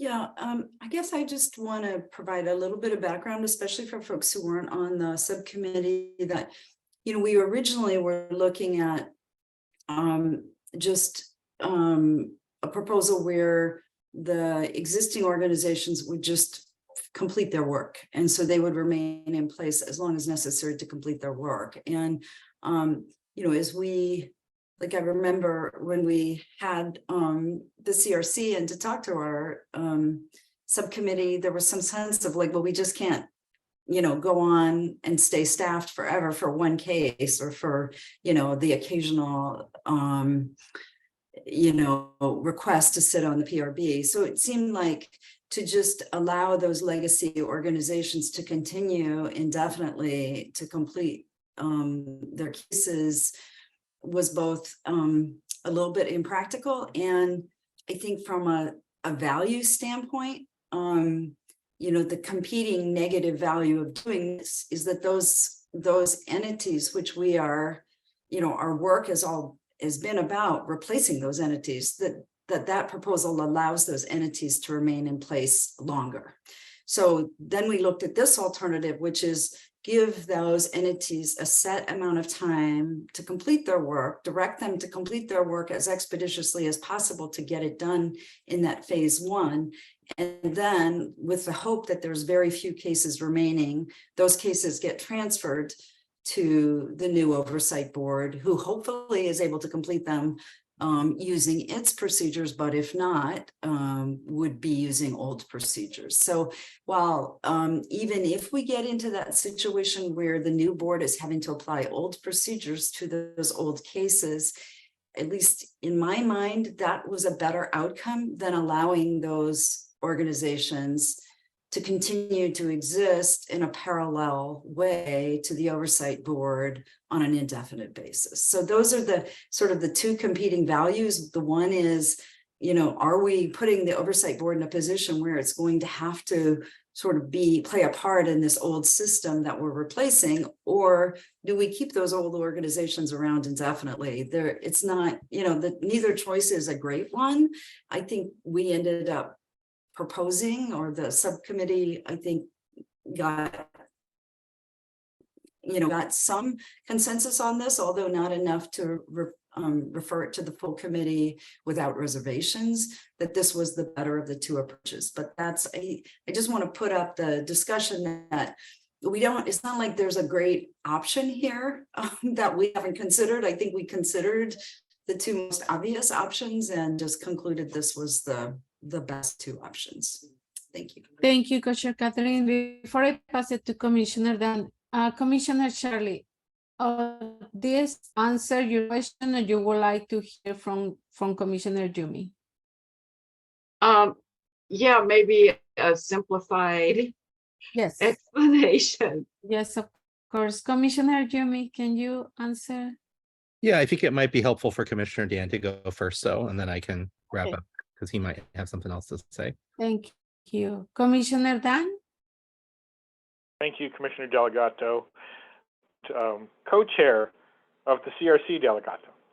First of all, I just want to, for a little bit more context, the three main differences between what the board have to do if they have to use the legacy system and what we've designed is that the investigation that we handed to them would have been done by internal affairs from the police instead of being done by civilians in most cases. Secondly, if they're going to hear an appeal, they would have to defer to the police bureau using the reasonable person standard that the Citizen Review Committee has been burdened with all these years that we talked about many, many months ago. So they couldn't make a decision based on the evidence. They had to do it whether a reasonable person looking at the evidence could come to that finding even if they disagree with it. So that's the second way we changed. And third of all, when they say we think there was misconduct in this case, that would be a recommendation to the chief, and they can't impose discipline, and they actually can't even recommend discipline if it's at the board. But if they're doing something to replace the police review board, they can recommend the discipline. But either way, the chief is the final say for the findings and discipline instead of the board. So, and I'm very troubled by that. I was, I helped co-author the original version of this, which basically looked like subsection 1 that says that if it gets transferred, the board gets to use their thing, and if otherwise, the other systems have to fill out, go on endlessly, as co-chair McDowell put it. But we heard back from CRC members and from the IPR director saying that's ridiculous. They don't really know how long that would be. I think maybe we look at the timeline again. It might be helpful, but it might not be forever. But the problem is that the cases that last long, which are the ones that community cares the most about, the deadly force cases, are the ones that last more than 180 days.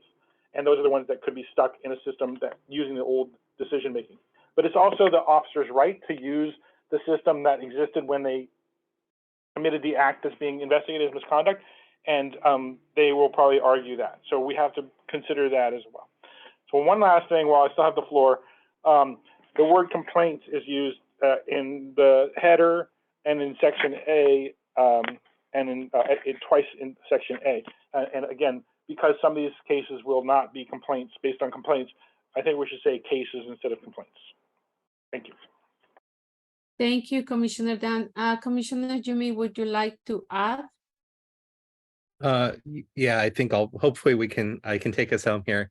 So, and Commissioner Charlie, please let me know if I don't answer your question or address it appropriately here. But echoing what my fellow commissioners have said, I think it's important to highlight what we're talking about, what the sort of the primary pro and con are, right? And what the options are on the table. So in practice, we're probably not talking about appeals. And truthfully, we're probably not talking about that many allegations of non-lethal officer misconduct, right? We are primarily talking about the application of deadly force. So the PRB reviews of officer-involved shootings and other uses of deadly force.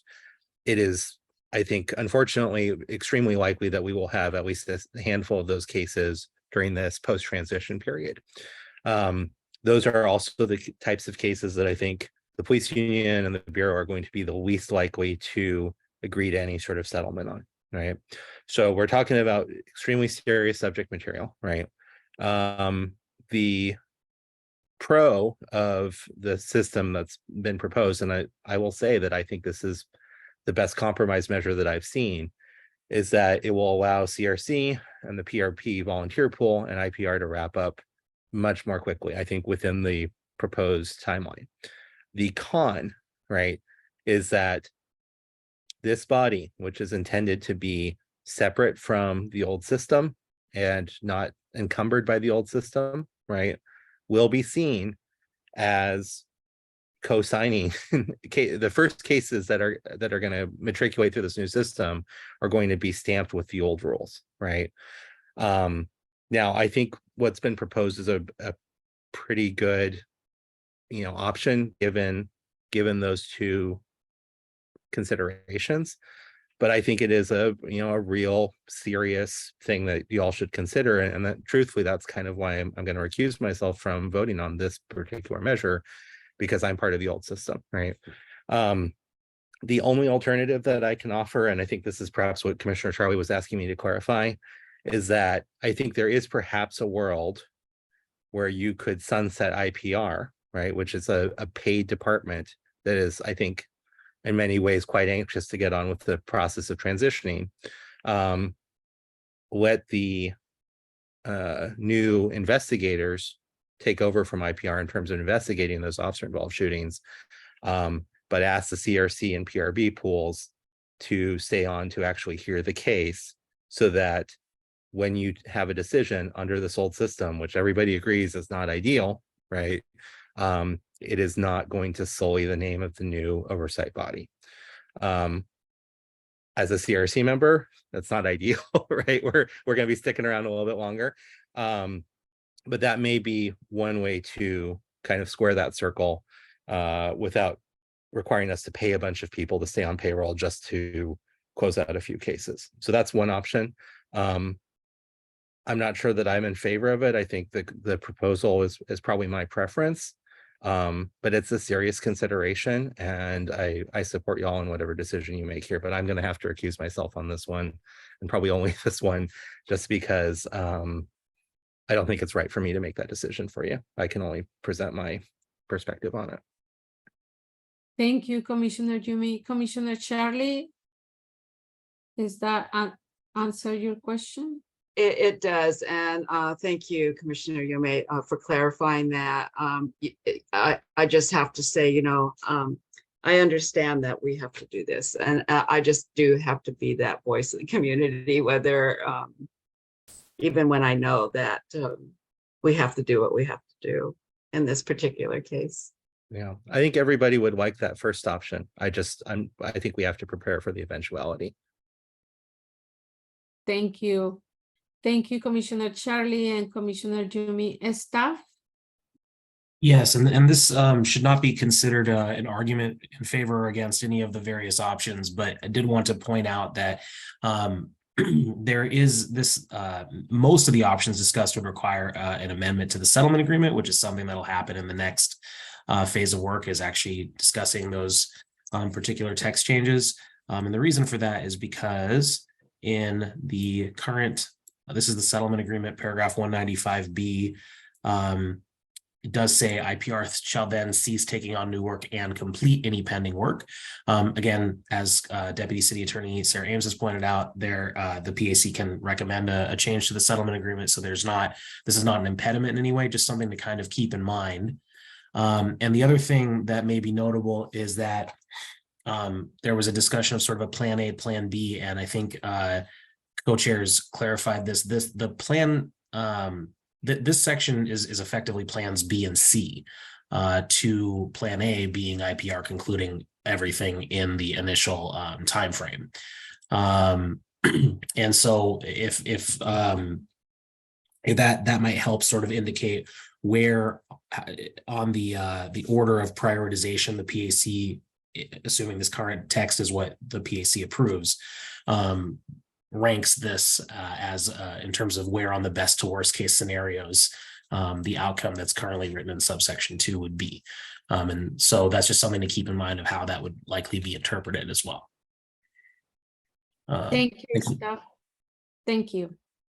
Co-chair Catherine. Yeah, I just, for folks who aren't aware, the reason we picked that 180-day period is that is the presumptive time frame that IPR has to conclude a complaint. Now we're talking about extraordinary cases; they don't get them all done, but that's why I just want to make clear to people that 180-day period is linked to the presumed period that it would take to complete complaints that are filed with IPR. So if a complaint is filed the day before the oversight board gets going, the idea is we've given them the presumed 180 days to complete it. So I just wanted to make sure people understood that as well. Thank you. Thank you, Commissioner Catherine. Commissioner Dan? Yeah, well, I saw a comment in the chat and sort of mentioned by the staff that the settlement agreement can be amended, but that doesn't change the rights of the police officers association or the commanding officers association to, demand that that the process they started under doesn't get changed in the middle of the race, so to speak. We could also make a proposal that Portland Police not be allowed to shoot anybody in the 180 days before the transition period ends. I think that would be a good proposal. And in that way, this wouldn't be a problem because there'll be no cases open. You know, it could happen. You know, I did a little back on the napkin thinking before that there may be other cases, like some of the cases of about protest actions that happened in 2020 took longer than 180 days to investigate. So it could be more than just deadly force and you know, lethal force cases. But in any case, the idea would be that, and maybe I'm misunderstanding, and maybe the co-chairs need to explain this, but I think the proposal means that 5 to 7 members of the 33-member board would be assigned to hear the cases under the old rules. And then the other 26 who want to assuage their consciences because they, thank you, 5 to 7 other members, I don't want to have to hear those cases. We'll deal with those, you deal with those, and we'll tell the community we're doing the new ones. Is that the idea? I'm reading that right?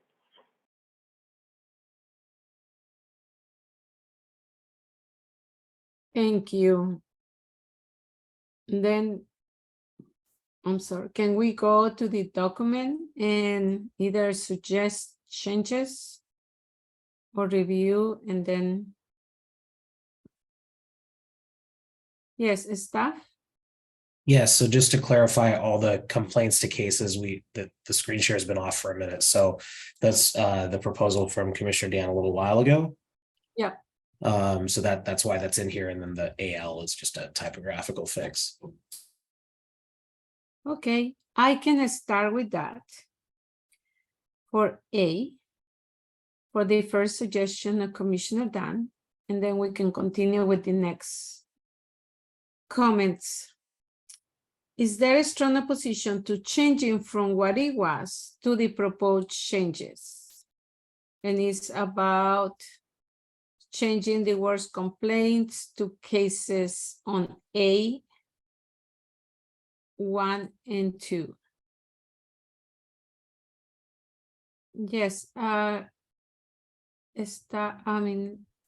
facilitator Christine. I believe there may be a change also on the header. Is that true? Yes, there you go. Okay, thank you. And the header too. Everybody, thank you, facilitator Moses. In the, every time they say complaints, we will put cases. Is there a strong opposition to changing from what it was, the word complaints, to the word cases? Is there a general agreement to changing from what it was to the new word, cases? Thank you. Okay. What other changes do you have for 5A? What are the proposed changes on the text?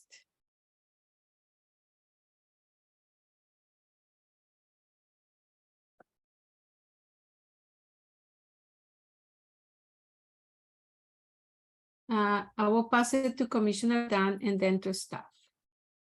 I just want to make it clear to the record that when I asked the question, was the vision to have 5 to 7 members of the 33 hear the legacy cases and everybody else doesn't have to do it?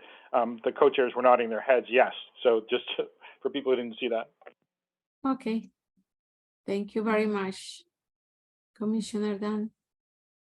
Staff? Yeah, and perhaps co-chairs can clarify if this is reflective of your intent as well. But it appears, and maybe this is worth asking, that there may be consensus around the idea of sort of plan B, plan A being in another section, which is that IPR would finish everything within 180 days. But plan B being attempting to apply oversight board procedures and standards to resolution of complaints transferred from IPR, PRB, and CRC. And that might be helpful to ask for consensus on first. and then move on into what happens if not that, which is sort of subsection 2. Is that something that might be helpful? Yeah, I'm seeing thumbs up from co-chairs Faith and Catherine. Okay, then I can ask Jess to approve A1. We already approved the changes, but can I say for this highlighted section, can we move on? Okay, thank you. Let's go to A2. Yes. And then similarly, B may also be something that could be separated out later on or earlier on, as the case may be. We can either go to B if there are changes and then go back to A2, or we can continue discussing A2. Can we go to B and see if there are changes? That way we can. Can we move on? Sure. just see where we are on A2? Let's just give it a go and see where we're Okay. at. Perfect. Is there, thank you, Co-Chair Faith. Is there any changes, edits, or questions about A2?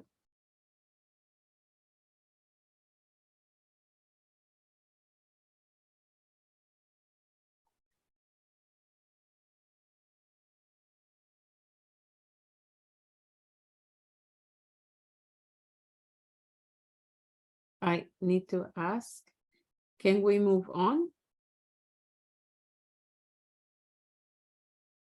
Okay, then we can move on. Let's go to B. And I believe this hasn't been read. Sure.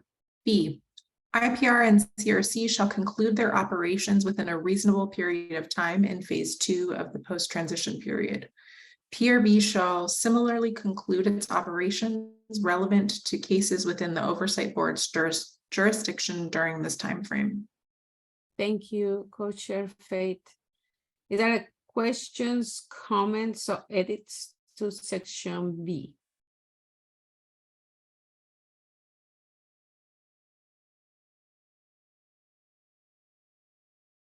Can we move on? Okay, thank you. Yes, we can go to section A. So just maybe a time and process check. I know there are some things that the full commission co-chairs also wanted to try to get done tonight. And I guess in the amount of time we have left, I'm not sure if it's most useful to go back through A and conform A to the changes that we made and hear everybody's comments on it, or whether we should figure we'll do that at our next meeting with, having a chance to maybe go through and propose some edits to it, and then conclude with the other things we need to do tonight. And that's really a question for the full commission co-chairs and staff. We're happy to continue to go forward, but given the time, I just want to defer to full co-chairs on what is the best way to use the remaining time of this meeting. Thank you, Co-Chair Catherine. And just a reminder, if we don't approve this document, it will be an extra meeting next Monday to continue with the discussion. But I will pass it to Co-Chair Debbie, and then Co-Chair team, and then staff. So during our pre-meeting, we sort of thought about by 8:45, we would shift over to the other things that we need to do tonight. And I kind of hate to, if we tried to go through some more of this, it feels like we feel rushed, and I don't know, it just feels like it's too important to hurry through. That's my opinion. Thanks. Thank you, Co-Chair Debbie, and it's up to the co-chairs, and it's perfectly okay. Okay, staff. Oh, sorry, I had my hand up from before. I was just going to say what you actually said, Facilitator Victoria, which is that if there is a tentatively scheduled plan here, there are 4 slides to go through. So that's it seems like a small amount to do for a whole meeting, but yeah, just wanted to flag that again up to the co-chairs. How much more do we have of this document to go through? Just these 4 slides that you're looking at here that were reviewed earlier. And it's the flagged the A5. Is that what it was? I think it was the 5. I can't remember. I'm sorry, I don't remember if there was something mentioned in the chat about that.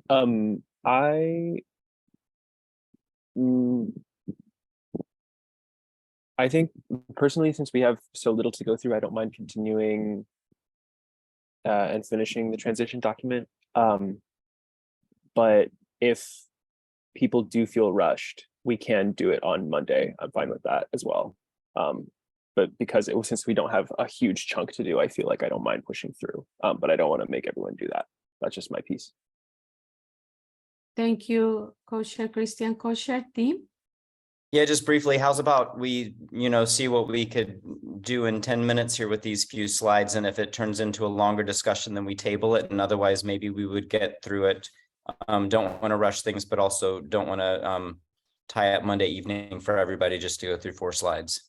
Yes, thank you, co-chairs. Okay, let's try and see what we go. Thank you. Okay, let's start. Let's start from this slide.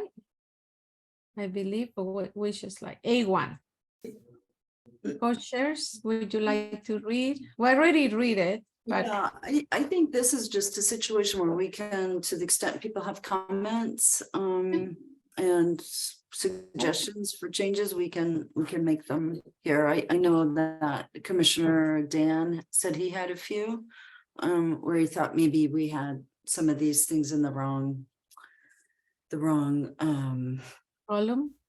column. That's the word I was looking for. So maybe we can hear from him and anybody else who has suggestions. Thank you, Co-Chair Catherine. Commissioner Dan. So actually, I guess there's an A0, which is the transition team definition. I don't know how to number that.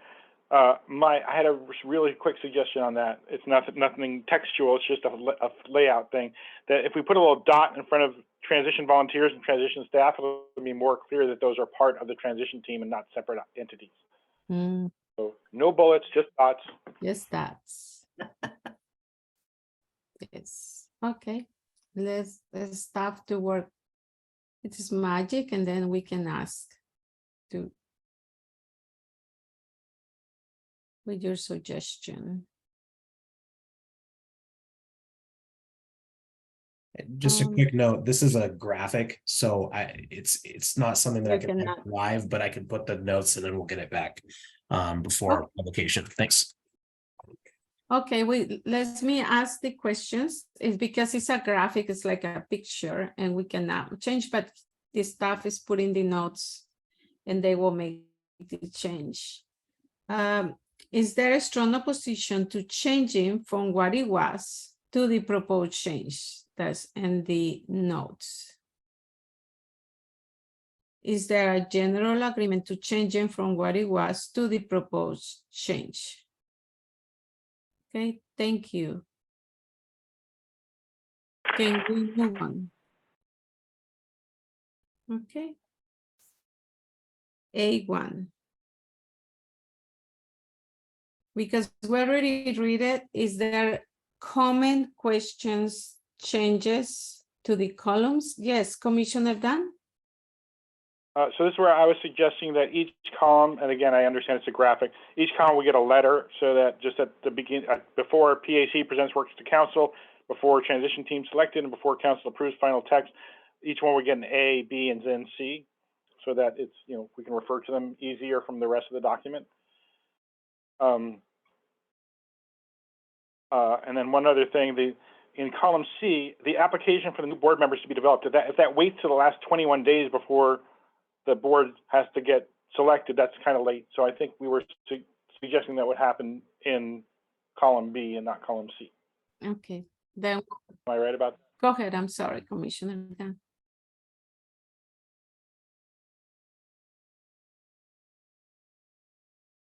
Okay, we're gonna make a change to from C to B.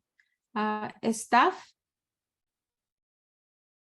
I just had my hand up because I'm a grammar nerd. And there is one period there in the middle column.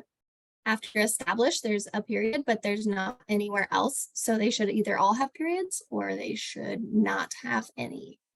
And that would help my brain. Thank you. Because thank you very much, staff. We definitely will handle that. Because this is a graphic, I'm gonna ask, I don't think I need to ask.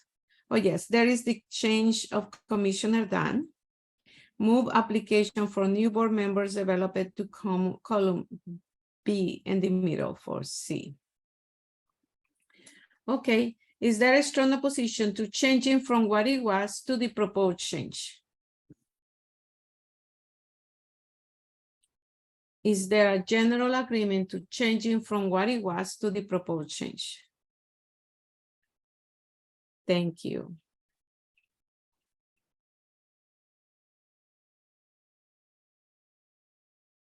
Can we move on? Thank you.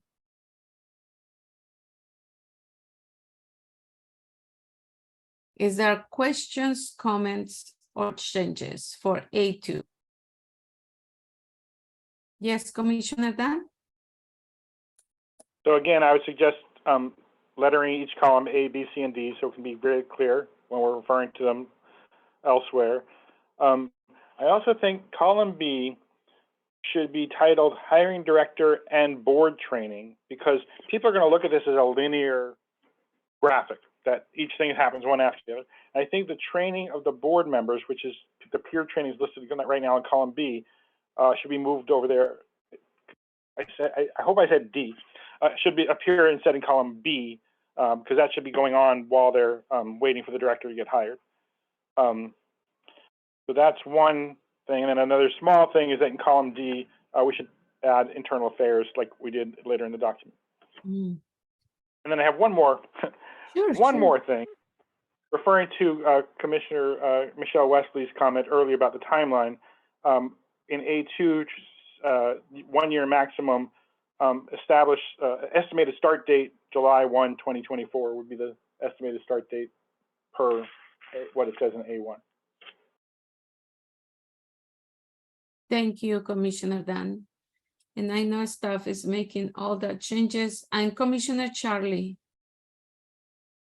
Yeah, I know this might be petty, but I'm wondering why the titles of each one of these is at the bottom instead of at the top.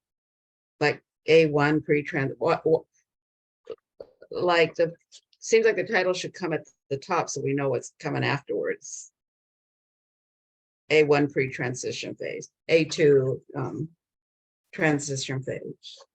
So I don't know. Thank you. It's a suggestion for graphic design. And if it's clear, we can make a note. Thank you, Commissioner Charlie. Co-Chair Catherine? Yeah, I think that in the fourth column, column D, we should say related to past cases, not complaints, to be consistent with the change we made in the document. Thank you, Co-Chair Catherine. And there is also an additional comment from Commissioner Dan, no? Okay, I haven't read it. Oh, yeah, yes, it's not a comment. Thank you. This is my defense. Training column, oh, yeah. Just clarifying your change. And that way staff can put it on the side notes and I can ask the questions. Thank you for clarifying your suggested change, Commissioner Dan. Okay. Then let me ask the questions. Is there a strong opposition to changing from what it was to the different changes there in the notes on A2? Is there a general agreement to changing from what it was to all the proposed changes that are in the notes? Thank you. Can we move on? Thank you. A3. Is there comment, questions, or edits to A3, Commissioner Dan? You are in mute if you're talking. I think staff is typing in right now that I Oh. think the column should be lettered A and B. In column A, where it says including IPR, we might want to also say including IPR and IA, just to be clear about that. And in terms of the timeline, I have made this comment during one of our subcommittee meetings, but it didn't end up in this graphic, that we should say 6 months instead of 180 days, because if this phase actually starts on January 1, 2025, I mean July 1, 2025, which is what it would be if it's 1 year from the previous phase, then 6 months later, 180 days later will be December 28th. So I think it should say 6 months, just so we don't get into legal kerfluffle about those 3 days. I think we better say 6 months. I think we should put under post-transition phase, estimated start date, July 1, 2025. And I think, and this is going to freak you out because it freaked me out, in an arrow that says beginning at the end of post-transition phase 1, it should say estimated date, January 1, 2026. Wow. So that'll be like 5 years and 2 months since the vote on the ballot measure. But that's the timeline that was laid out. Yes. Thank you. Is there any additional comments or suggestions? No? Okay, staff. Sorry, as I scroll here, the January 1st, is one of those supposed to be a July? If they're 6 months apart, Commissioner Dan? The first one, sorry, for phase 1, for the post-transition phase, the estimated start date is July 1, 2025. And then there's 6 months. And then so the beginning of the end of phase 1 is January 1, 2026. Thank you. Okay. Thank you, staff, and thank you, Commissioner Dan. And Co-Chair Catherine.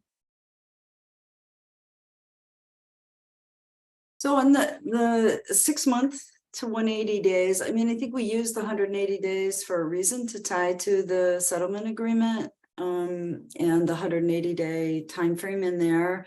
And the document refers to 180 days. So I really kind of hate, this is really supposed to be a summary of the document. So just, you know, I don't want to, at 9 o'clock disagree on small things, but it just feels like that one we probably should stick with 180 days. I guess that'd be my reaction to that.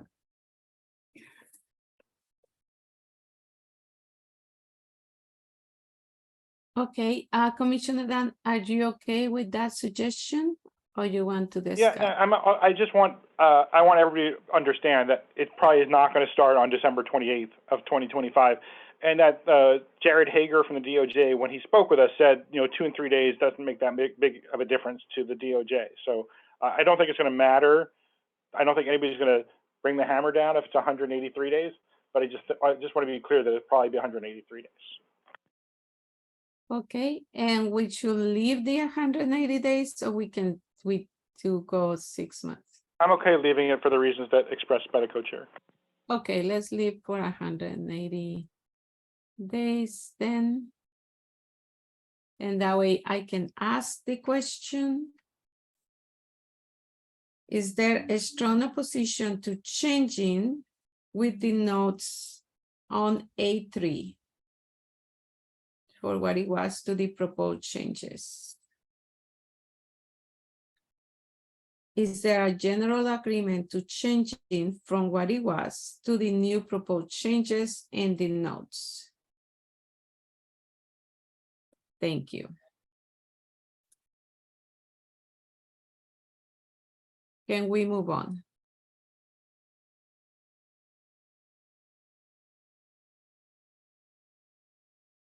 Okay. We're done. Yay. Congratulations. Thanks, everybody. Let's go to the next item in the agenda. And I'm gonna read what is here.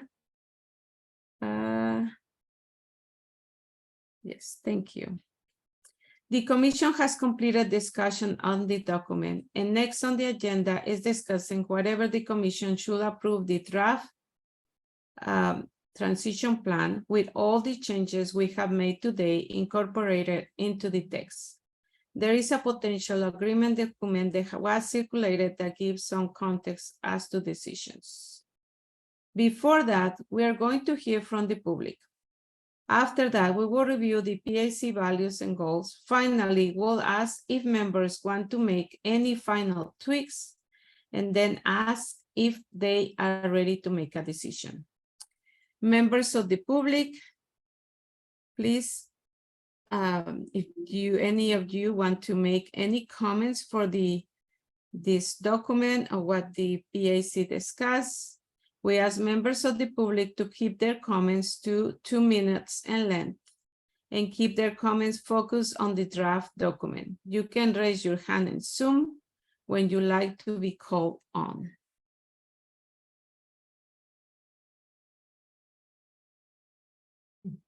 I don't see any raised hands. Oh, I'm wrong. Yes. Yes, Matt, please. Welcome. Thank you for being here. You are now you can share your comments. Thank you. And I wanted to thank you for the PAC's continued review of the values and goals as you proceed with the transition plan. They're so essential as a reminder of the important overarching reason that y'all continue through the roadblocks and layers of bureaucracy. The PAC exists because 82% of a city that cannot agree on anything were able to agree that something radically different needs to be done about Portland police regularly violating the civil rights, the rights to life and liberty of Portlanders, especially BIPOC Portlanders. It's so important to remember the value of anti-racism and the goal of dismantling systemic racism. These are radical and radically needed values to bring to this city as the DOJ settlement agreement requires. It's also important given who you deal with. Ted Wheeler, Renee Gonzalez, PPA, and PPB have repeatedly shown themselves to be white supremacist, elitist, ableist actors who are only interested in serving a select portion of Portlanders. But please remember, you are not beholden to Wheeler, Gonzalez, and the police. You're responsible to the people of Portland, and especially to the communities in Portland who have suffered at the hands of PPB since it was formed largely by Klan members at a time when Portland was the third largest center of Klan activity in the country. Finally, it's important to remember these values given some of the things I've heard in some PAC meetings. It's concerning to hear questions of whether this is fair to the police or whether that treats the police with the same consideration as others. 26-217 in your values and goals recognize systemic racism baked into policing. Racist actors should not be treated the same as the victims of their racism.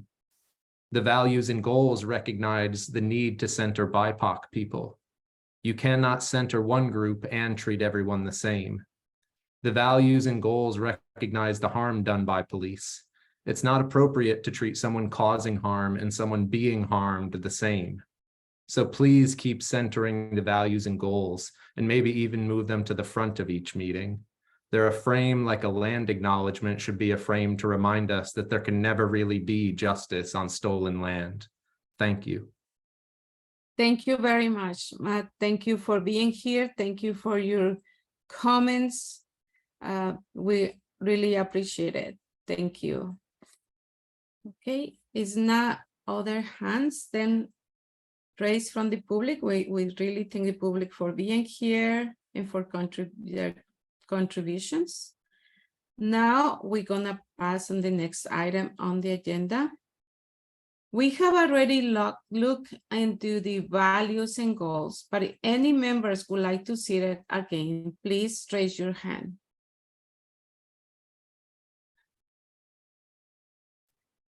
Okay. Will any of the members of the commission like to revisit the portion of the draft on the draft transition plan? Okay. Is there a strong opposition to approving the draft transition plan with all the changes we have made today incorporated into the text? Is there a general agreement around approving this document?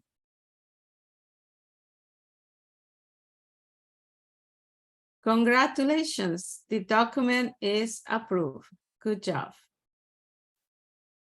Now I'm gonna pass it to the staff. Thank you. So just real quick, co-chairs asked if we could look at one portion of information related to the draft areas of agreement on name and other details before skipping ahead past that. It'll be at a future full commission meeting that document is discussed in full. But I wanted to show two things really quickly related to that. One is the updated draft of the document, which is significantly shorter and has as starting point text two specific names in here. And then all the other information removed. And the reason for that is because of the co-chairs updated it to include the leading vote getters or leading survey responses from the survey. So I wanted to just quickly talk about that. This was sent out during the meeting, so that's why it's not being discussed in detail today to members. And it'll be posted in advance of when the document's actually being discussed by the full commission. So just wanted to flag what the responses were here, and you can see the numbers up here.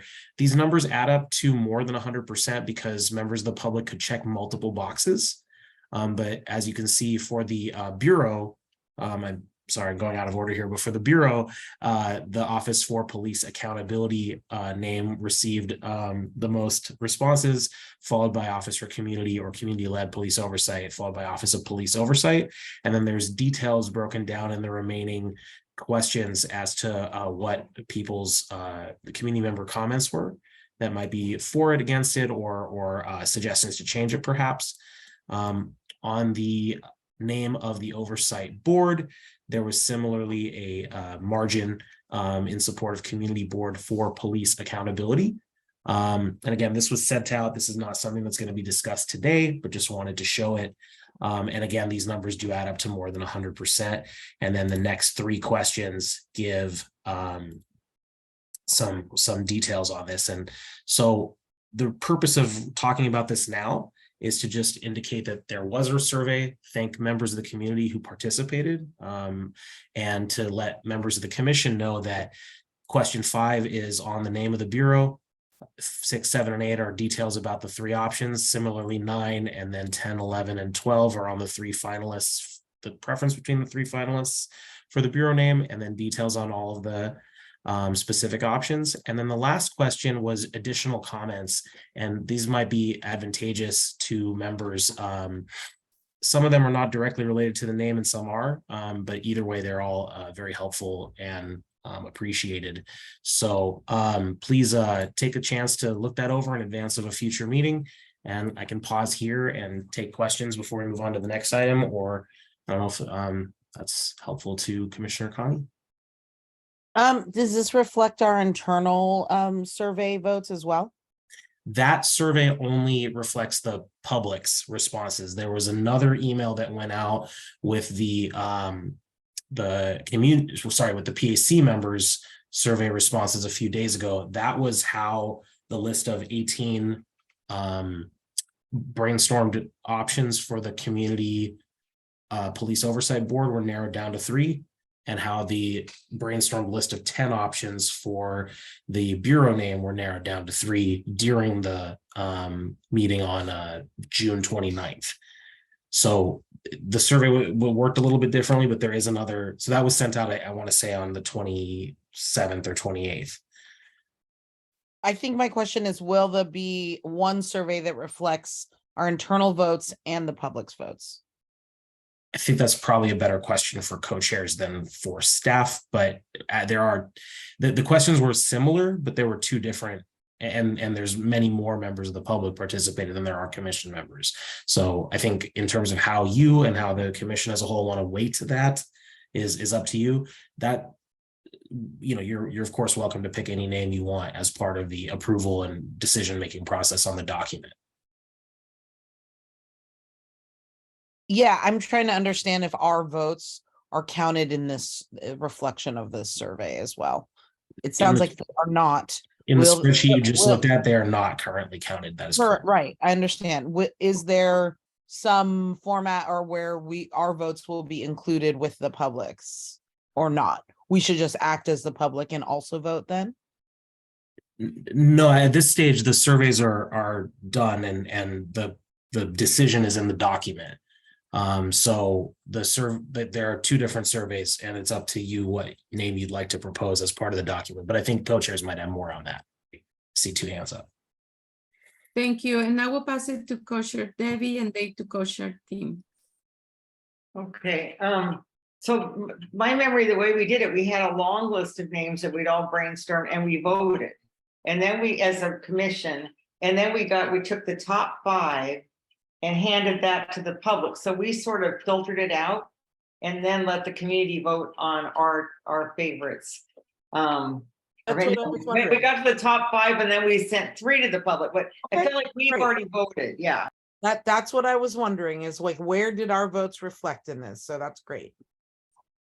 Thank you, co-chair Debbie, and thank you, Commissioner Connie. Co-chair team, do you want to add something?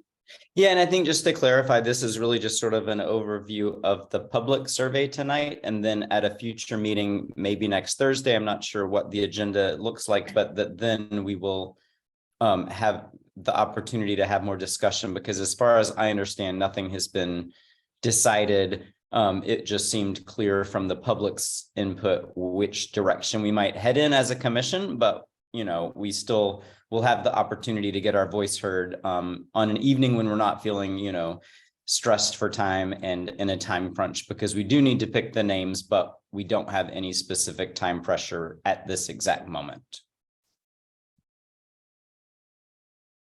Thank you. Commissioner Dan, yeah, I know you make a comment. Do you not need to ask the question? I want to finish up the discussion about the name before we get back to that, but I had raised my hand when we finished voting before, and if there's a time, I'd like to ask that question. Okay, for the name, I think is right now is time to ask the question because we need to go to general public comment. So, okay, well, then my question was, is the transition plan, which is different from the areas of agreement, going to be forwarded to council as soon as it's finalized, because they will need time to consider items that have to start happening as soon as September? That is my question. Thank you, Commissioner Dan. Commissioner Debbie, or I'm sorry, Co-Chair Debbie, Co-Chair Team, or Co-Chair Christian? I don't know the answer to that, but it seems like a very good idea to let them know that this transition plan is, you know, teed up, and we've, you know, kind of did our best to work out how it's going to happen so they can get busy themselves. Yeah, we haven't had any conversation about that as far as I know, but I agree. I think that sounds like a good idea. Thank you. Thank you, co-chairs. Is that okay? Now we need to go to general public comment. We will now take open public comment on the issues that PAC is discussing, or community members can also tell their story about policing and police accountability. We ask members of the public to keep their comments or questions to 2 minutes and raise their hand in Zoom if you like to speak. We invite members of the public to make comments about the Police Accountability Commission.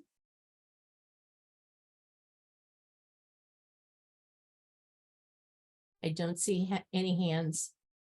Thank you, Facilitator Moses. Okay. Then we will pass to next steps. And I will pass it to the co-chairs for member curiosities.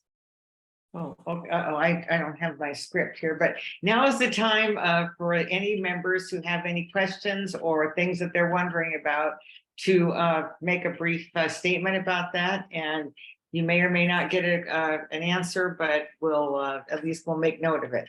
Thanks a lot. So take your opportunity now if you have anything you want to bring up. Thank you, Co-Chair Debbie, and I will pass it to Co-Chair Christian and then Commissioner Sima. I can let Commissioner Simab go first. They haven't spoken yet. Okay, thank you. Commissioner Sima?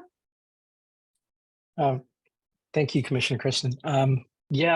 Just a small statement. You know, just over 2 years ago, June 15th of 21, the DA announced that Officer Corey Budworth was indicted by a grand jury for assault in the 4th degree for alleged crimes on a Portland photographer during the protest, crimes of conduct.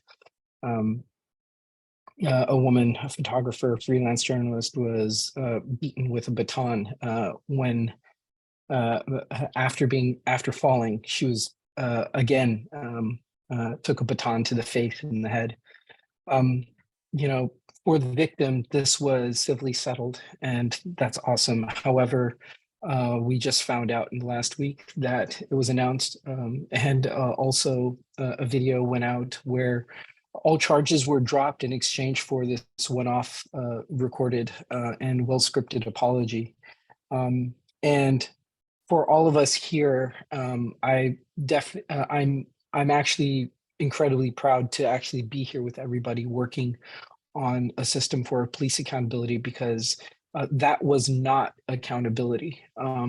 There's no template to repeat that practice. Nothing was announced of it.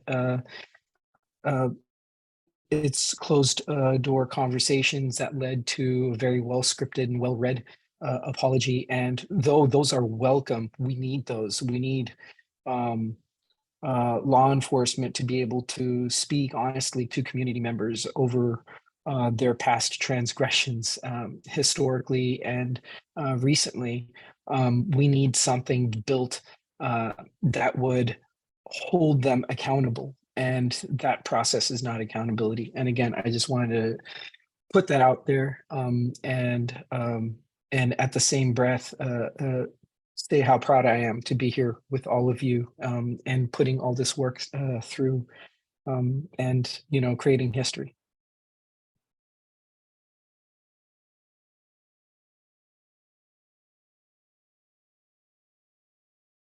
Thank you. Thank you, Commissioner Sima, and thank you for posting also the link for everyone to see it. I will pass it to Co-Chair Christian. Thank you. And yeah, thank you so much, Sima, for mentioning that. I just wanted to say 2 things. One was when Commissioner Hanneman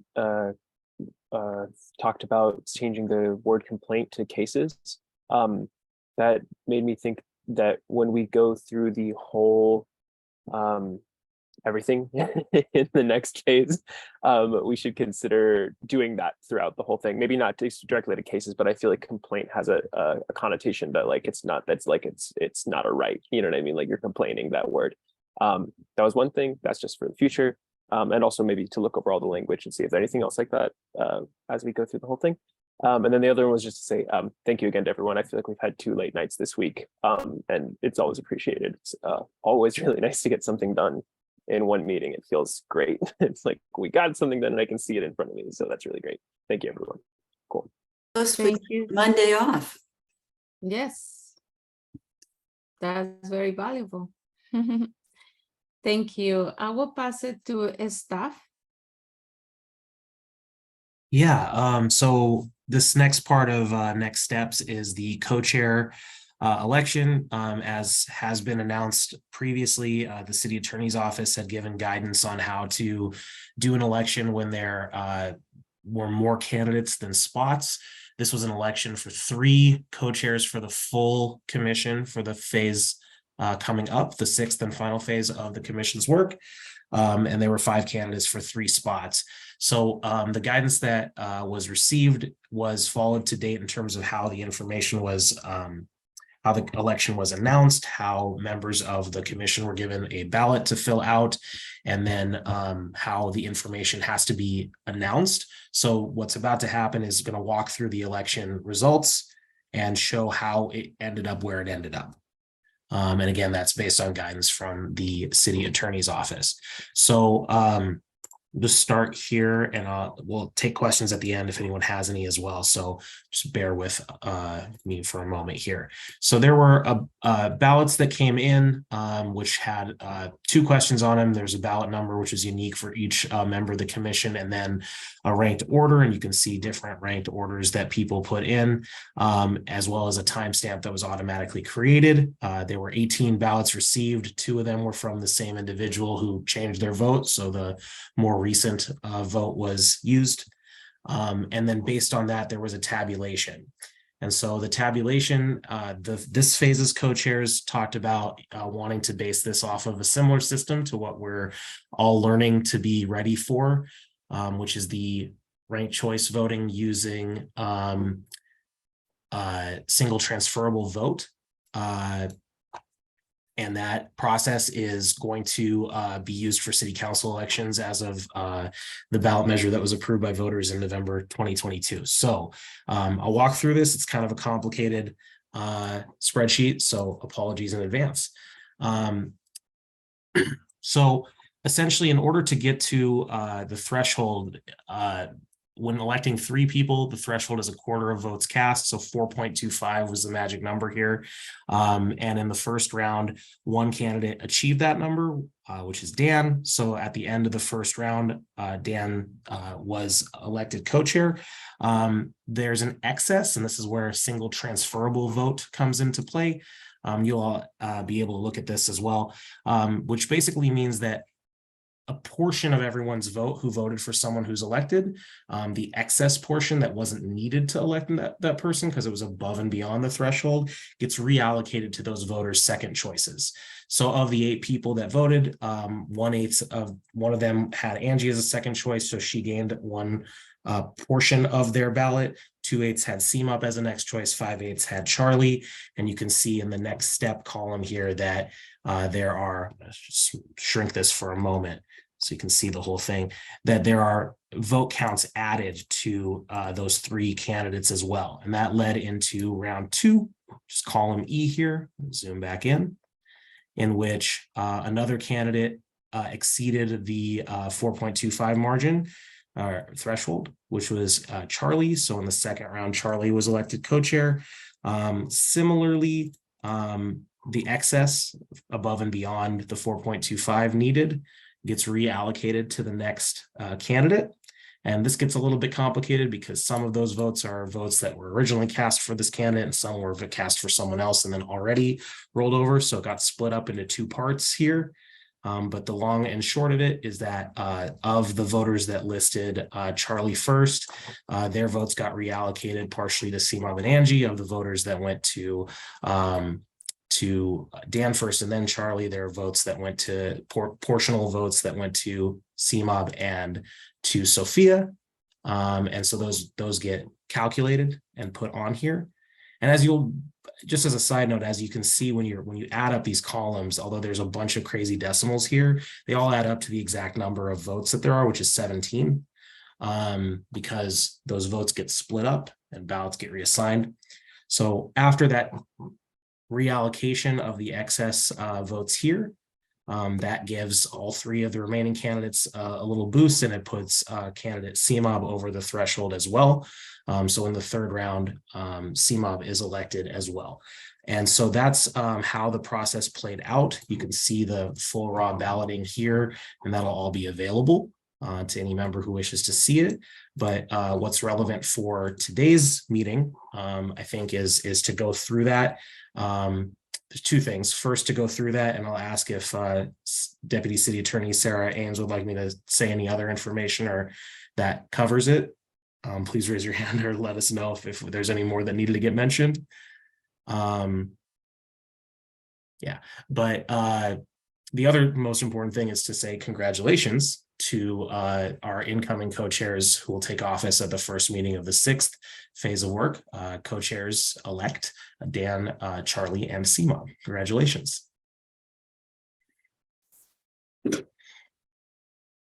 Right, and again, sorry for rushing through that. I know we're a little after time, but I wanted to make sure we were in compliance with what we were guided to do. So I'll pass it back over to co-chair, or sorry, I'll pass it back over to facilitators at this point. Thank you. Thank you. Okay, the next item for our meeting is the garden plot recap. This is time for facilitators, co-chairs, and the staff to summarize any items already brought up today, which didn't fit into today's agenda. We'll recap those items here and use them in developing future agendas. We won't be using this time to add new items not previously mentioned or to discuss any items, but we will use this list to develop future agendas so these items can be addressed. And co-chairs, do you have any item for garden plot? No. Facilitator Moses? I would say making sure that complaints is changed to cases in all of the documents that you all review would be the only garden plot item I would suggest. Thank you. Staff? Nothing to add. Thank you. Thank you. Okay, then thank you very much. Congratulations for approving the document. And as a reminder, you can now submit advanced public comments to the Police Accountability Commission via web form, voicemail, or postal mail. Thank you to all the members who attended today's meeting and for your contributions. Thank you also for the interpreters to make this a more inclusive and accessible meeting. Finally, thank you to the members of the community for attending and contributing with your thoughts and questions. If you're not already signed up for email updates, please also sign up to receive updates from the PAC. It's now 9:31 p.m. and this meeting is adjourned. Thank you very much and congratulations for the new co-chairs and for approving the document. Good evening, everyone. Thanks, everyone. Good night. Right. Good night. Good job. Congratulations. Congratulations and good luck.